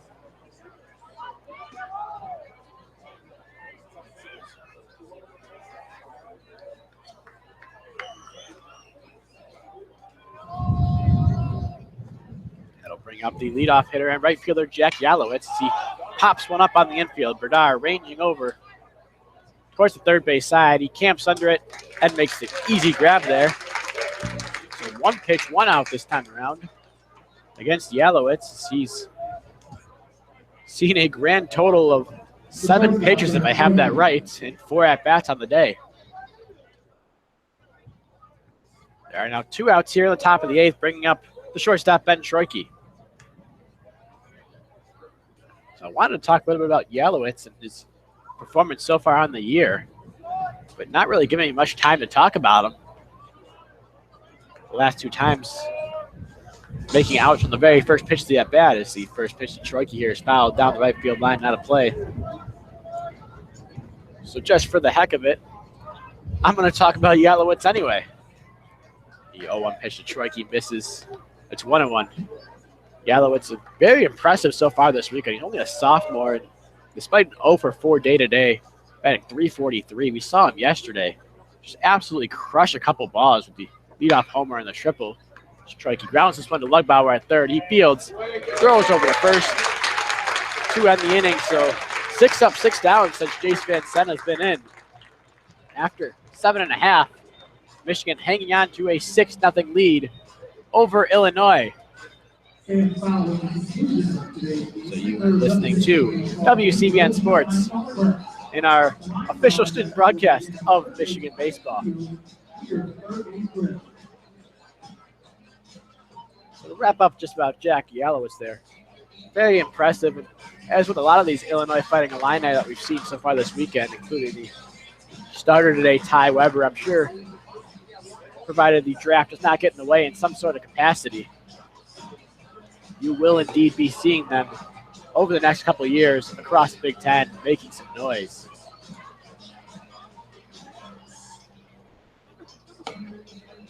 So for Michigan, it's going to be the designated hitter Nick Poirier, the right fielder Jonathan Engelman, and the catcher Harrison Wenson slated to bat here in the bottom of the 8th inning. The game story so far, recapped it just last inning. We'll do it again just in case anybody is just joining us. Michigan scored 5 runs in the first 2 innings, 3 in the first, 2 in the second. Tacked on another run all the way in the 6th. And we sit at a 6-0 Michigan lead so far today. I say nothing about Illinois. There hasn't really been a whole lot to talk about. The starting pitcher for the Michigan Wolverines, Ryan Newtoff, followed by his reliever, Jace Van Senna, just a great job shutting down the Illinois lineup. Normally very powerful. Put up 8 yesterday. Normally hit a lot of home runs. Able to shut him down to just 1 hit on the day. It was a double by the 9-hitter Trent Hammond back in the 3rd. Since then, just 4 walks. That's all Illinois is able to muster on the base paths. Michigan, a much different story here as Poirier steps in, takes the first pitch high and in for a ball, 1-0. Michigan, on the other hand, 6 runs on 13 hits. Just an incredible day at the plate for them. As we come to expect almost from the Wolverine lineup as Poirier takes outside for a ball, 2-0.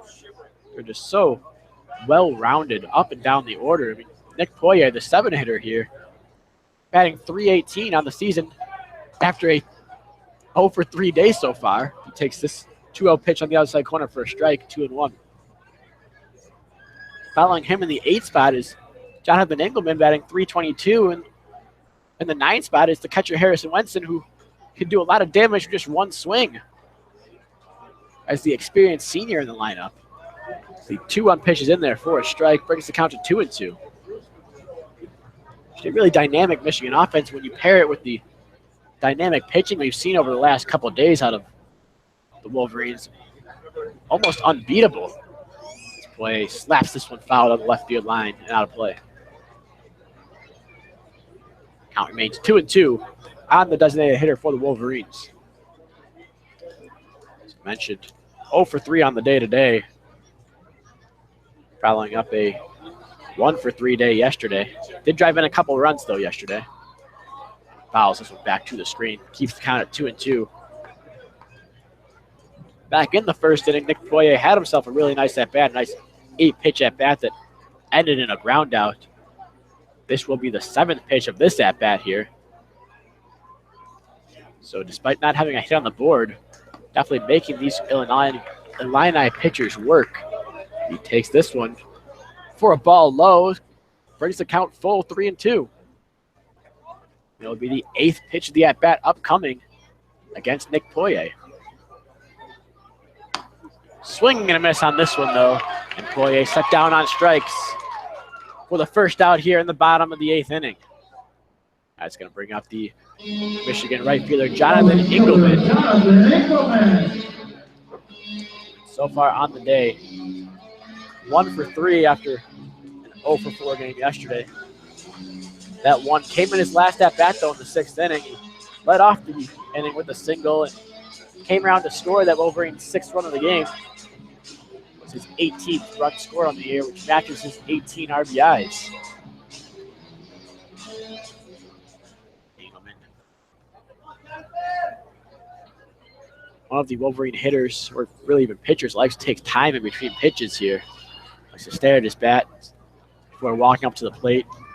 Stands in there now and takes the first pitch in the dirt for a ball, 1-0.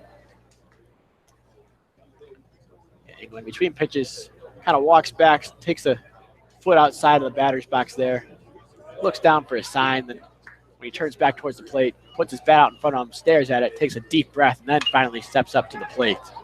A long process there. That time it results in a foul back to the screen to even the count at 1-1.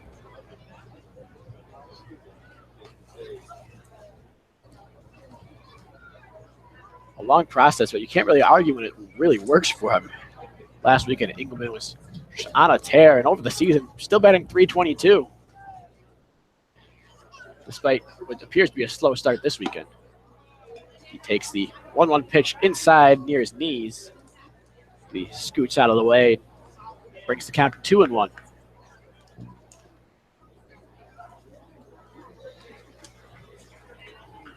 James standing out there on the mound with the glove in front of his face, always ready as he has to wait for Engelman to get in the box. His 2-1 pitch, a breaking ball, looked like it fooled Engelman a bit. He tensed up, expecting it to hit him. It did end up inside, though, and the count is 3-1 now.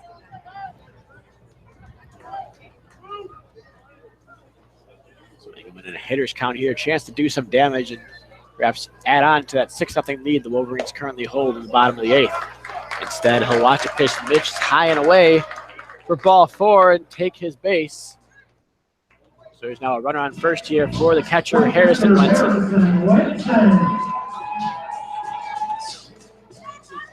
Wenson, if you just look at the batting averages, the lowest in the Wolverine order, only sits at .212 after his 0 for 3 day today, but definitely understates his contributions to the Wolverine squad. Not only could he bring that power, 10 extra base hits on the year, including 5 homers, but just a fantastic defensive catcher behind the plate. He's able to manage the entire pitching staff.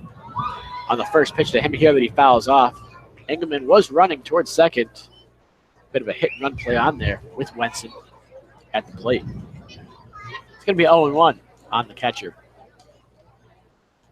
Yeah, Leo Blavin and I talked a little bit yesterday about Wenson's ability to manage so many pitchers. Wolverines have such a deep staff. They have the luxury of sometimes going with a 5-man rotation. A great deep bullpen full of just excellent freshmen, sophomores, even juniors, even some seniors, as we've seen out there with Mac Lozier. The 0-1 pitch missed high and away for a ball. It brings the count to 1-1. James taking a peek over that. Engelman comes set for the 1-1 pitch. A breaking ball catches the inside corner this time. We're going to bring the count to 1-2 on the big right-hander.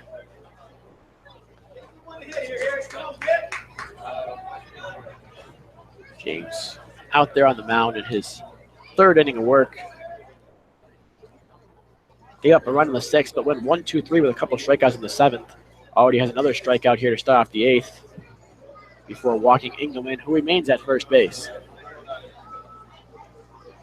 1-2 pitch to Wenson as Engelman takes off for second. The throw down, not in time as it skips away from the shortstop, Troike, into left center field, and Engelman's going to advance to 3rd on the play.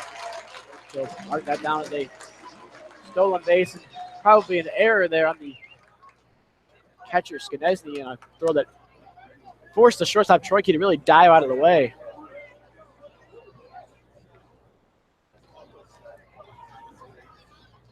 Also a possibility, couldn't quite tell from up here, but it may have actually bounced off of the foot of Engelman into left center field, unless it is going to be marked down as an error on the catcher, Skanesny. So runner on third now, 2-2 count on Harrison Winston. He takes this pitch low and away for a ball, 3-2.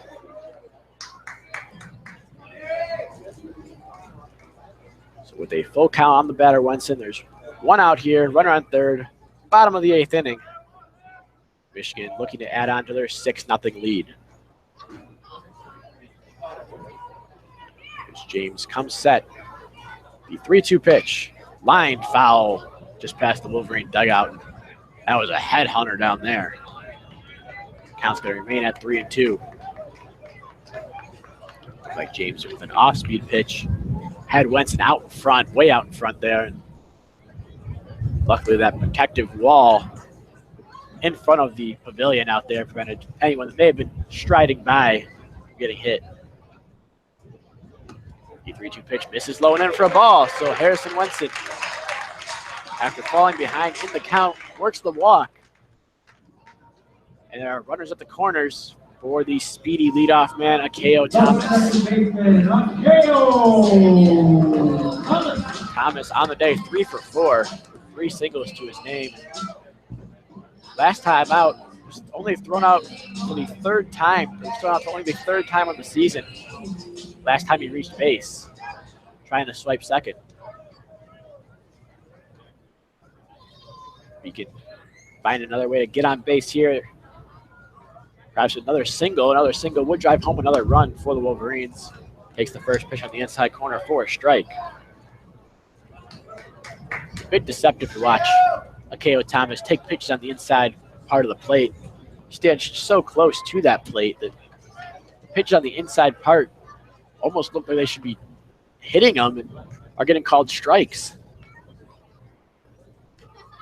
The 0-1 pitch to him. This one, as Thomas tries to move out of the way of getting hit, sure enough, catches the inside corner, brings the count to 0-2. Just what we were talking about, Thomas really crowding that plate. Reminiscent of an Anthony Rizzo type, who's another player in the major leagues that likes to crowd the plate a lot, force hitters to either come in there or keep the ball away where they can extend and put it in play. And Les Thomas in a hole here, 0-2. Pitch. He lines this one towards the right field line. That one's going to get down for a base hit. That'll drive home Engelman.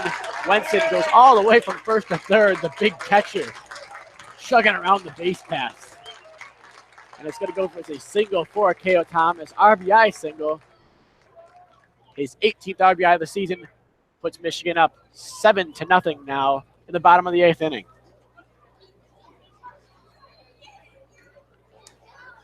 And Winston really chugging around the base paths. A little surprised Akeo Thomas didn't take second, but he was standing at first before Winston even reached the second base bag, so it makes sense as to why he would have been holding up. Additionally, that ball hit to the right field line.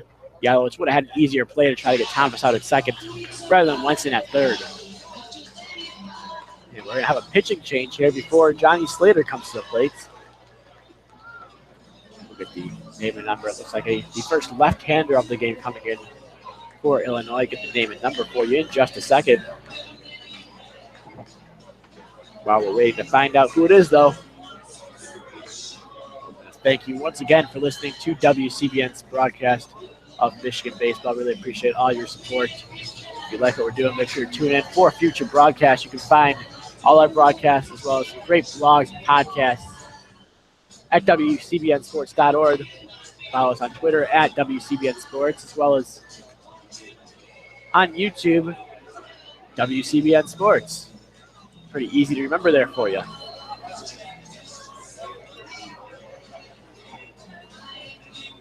So to face the left-handed hitting Slater, looks like it's going to be number 21, left-handed pitching sophomore, Zach Deverman. Deverman, so far on the year, has made 4 appearances, pitched 3 1/3 innings. In those innings, he struck out 4, walked 3. His ERA sits at 5.40, and hitters hit .313 against him.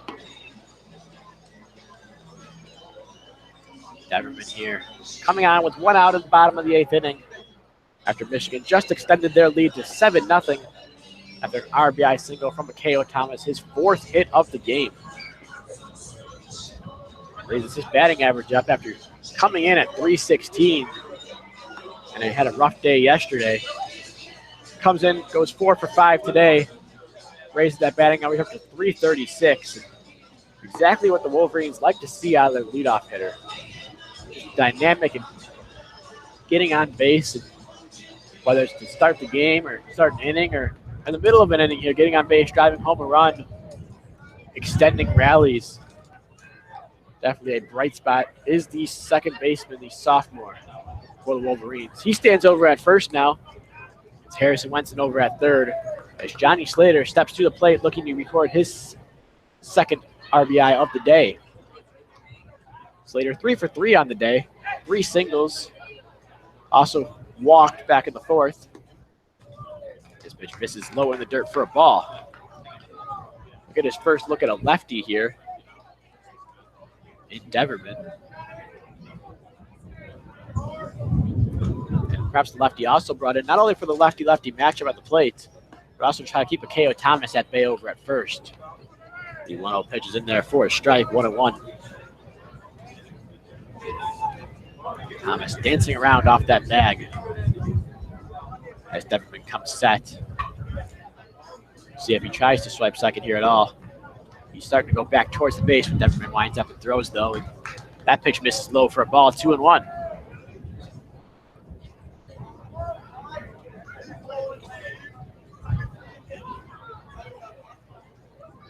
So that pitch, the 2-1 pitch now misses low and away to Slater. It's 3-1. So Deverman got the lefty-lefty matchup here in danger of putting that lefty on and loading the bases for the on-deck hitter Michael Berdar. 3-1 pitch to Slater here. Swung at and missed by Slater. A real nice pitch there by Deverman, low and away. Looked like it had some movement on it. Got Slater to swing through it. Run the count full, 3-2.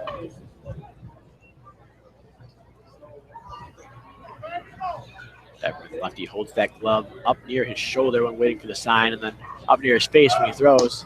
On the 3-2 pitch, Slater swings and misses. Makeo Thomas steals second on the pitch. Throw it not in time. So Thomas now 2 for 3 on the day in stolen bases, brings his season total up to 18, or rather, according to the statistics we have here, up to 19. We do get some conflicting statistics every once in a while.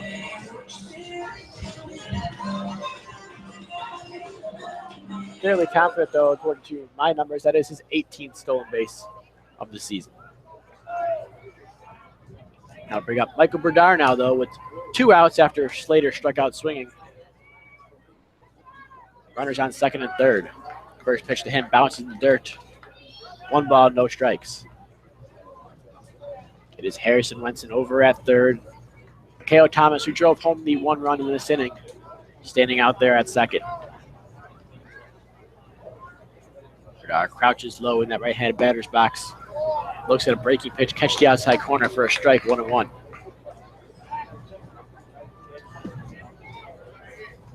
Very good at mixing speeds. He's gotten hit hard a couple times by, rather hasn't gotten hit hard.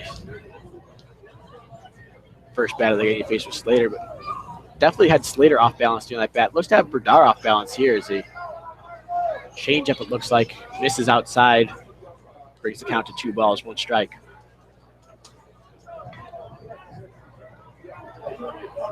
Definitely an impressive pitcher so far, the sophomore lefty. That pitch is grounded up the middle, off the mound, a giant hop. Oh, rather, shadows playing tricks on me. That was a line drive straight to the center fielder, Turchin, who makes the grab and ends the inning. My mistake on that. So the inning is over here in the 8th. The Wolverines scratch across 1 more run, increase their lead to 7-0. Headed to the top of the 9th, and we'll see who comes in to close it out for the Wolverines.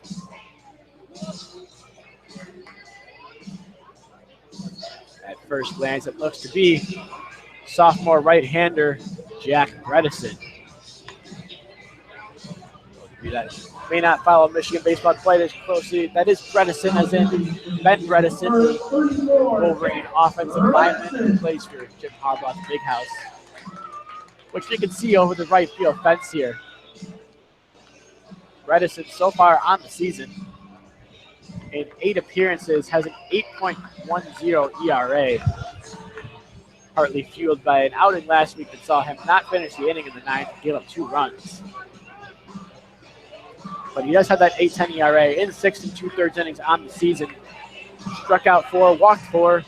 Opponents are hitting .280 against the big Wolverine right-hander. I say big Wolverine right-hander, I really mean it. He stands at 6'6", 235. So just like his younger brother, a large young man out there. He'll come in here on the top of the 9th, trying to seal things off for the Wolverines, trying to get their 2nd win of the weekend. In order to record that, he'll start off facing Pat McInerney, Casey Dodge, and Michael Massey.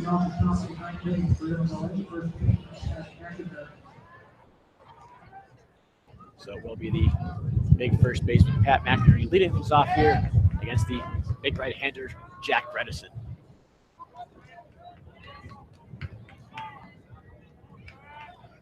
Bredesen comes set. That right leg bent, the left leg out in front of him, outstretched. First pitch misses inside here at 88 miles an hour to McInerney. The 1-0 pitch now. Bredesen working pretty quickly. Also misses inside. This one not quite as badly. Draws the count to 2 balls, no strikes.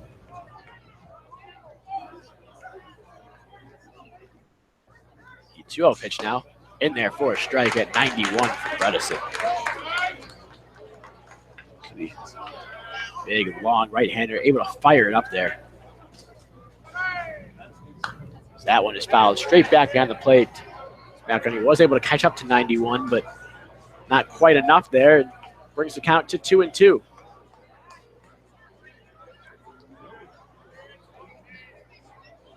Bredesen comes set. And the 2-2 pitch. Misses inside, ball 3. Bredesen, nothing but fastballs so far here in the at-bat against McInerney. On 3-2, would be surprised to see anything but. That one is another fastball. McInerney out in front of this one. Fouls it down the left field line. Count's going to remain full at 3-2. McInerney on the day, 0 for 2 with the walk. Didn't advance beyond first base on that. And a big swing on miss here. There's the first breaking ball. The at-bat from Bredesen. Beautifully maneuvered there. Gets McInerney swinging for the first out here in the top of the 9th inning. That'll bring up the designated hitter, Casey Dodge. Dodge, the right-handed hitter, also 0 for 2 with a walk on the day. Also did not advance past first base. Bredesen gets his sign standing upright and then comes set, very crouched down a little bit. As the first pitch there misses high and away for a ball, 1-0. Kind of an odd contrast. Normally you see a pitcher bent over getting the sign and standing upright when he comes set. Bredesen always working out of the stretch here as he misses inside for ball 2, 2-0.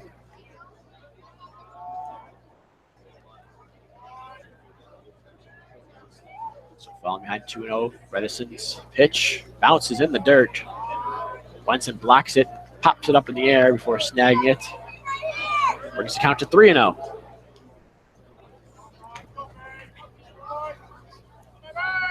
Bredesen here. Down 3-0 to the designated hitter, Dodge. Comes the pitch.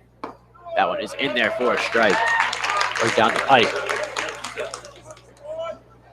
Bredesen from Heartland, Wisconsin. Rocks and fires here for the 3-1 pitch. This one fouls straight back. Brings the count to 3-2.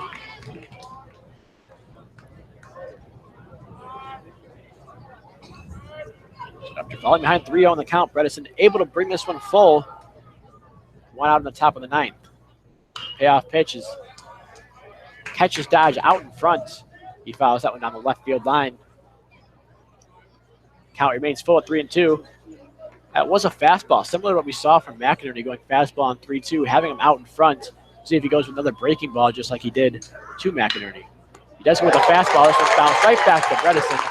He uses that length to reach up, snag it out of midair, and toss over the first to record the second out of the inning. Illini down to their last out in the ninth inning here. That last out comes in the form of the left-handed hitting second baseman, Michael Massey. Massey, not much luck on the day, 0 for 3. Not much luck on the weekend as he hits 0 for 7. First pitch from Bredesen is in there for a strike. 0-1.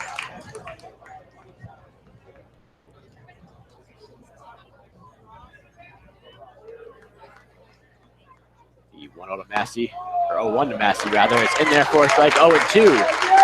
Illini down to their final strike. Fans have to make some noise here at Ray Fisher Stadium. The 0-2 pitch from Bredesen. Swung at and hit deep towards left field. Left fielder Lewis is back near the track. He camps under it and makes the play. And Michigan wins 7-0 over the Illinois Fighting Illini. They have now won 9 straight ball games, including 8 straight here at Ray Fisher Stadium. Again, the final score 7-0 in the second game of this 3-game series. Your final line totals on the day: Michigan wins with 7 runs on 14 hits, no errors. Illinois with no runs on only 1 hit. They did record an error. The winning pitcher of the day is Ryan Newtoff. He moves to 3-1. Ty Weber for Illinois takes the loss, bumps him down to 2-3. If you're looking for players of the game today, I think you just really have to give it to the Wolverine pitching staff. Ryan Newtoff, despite the 4 walks, able to get out with a win in the end. Only held Illinois to 1 hit. That's, of course, Chase Van Senna.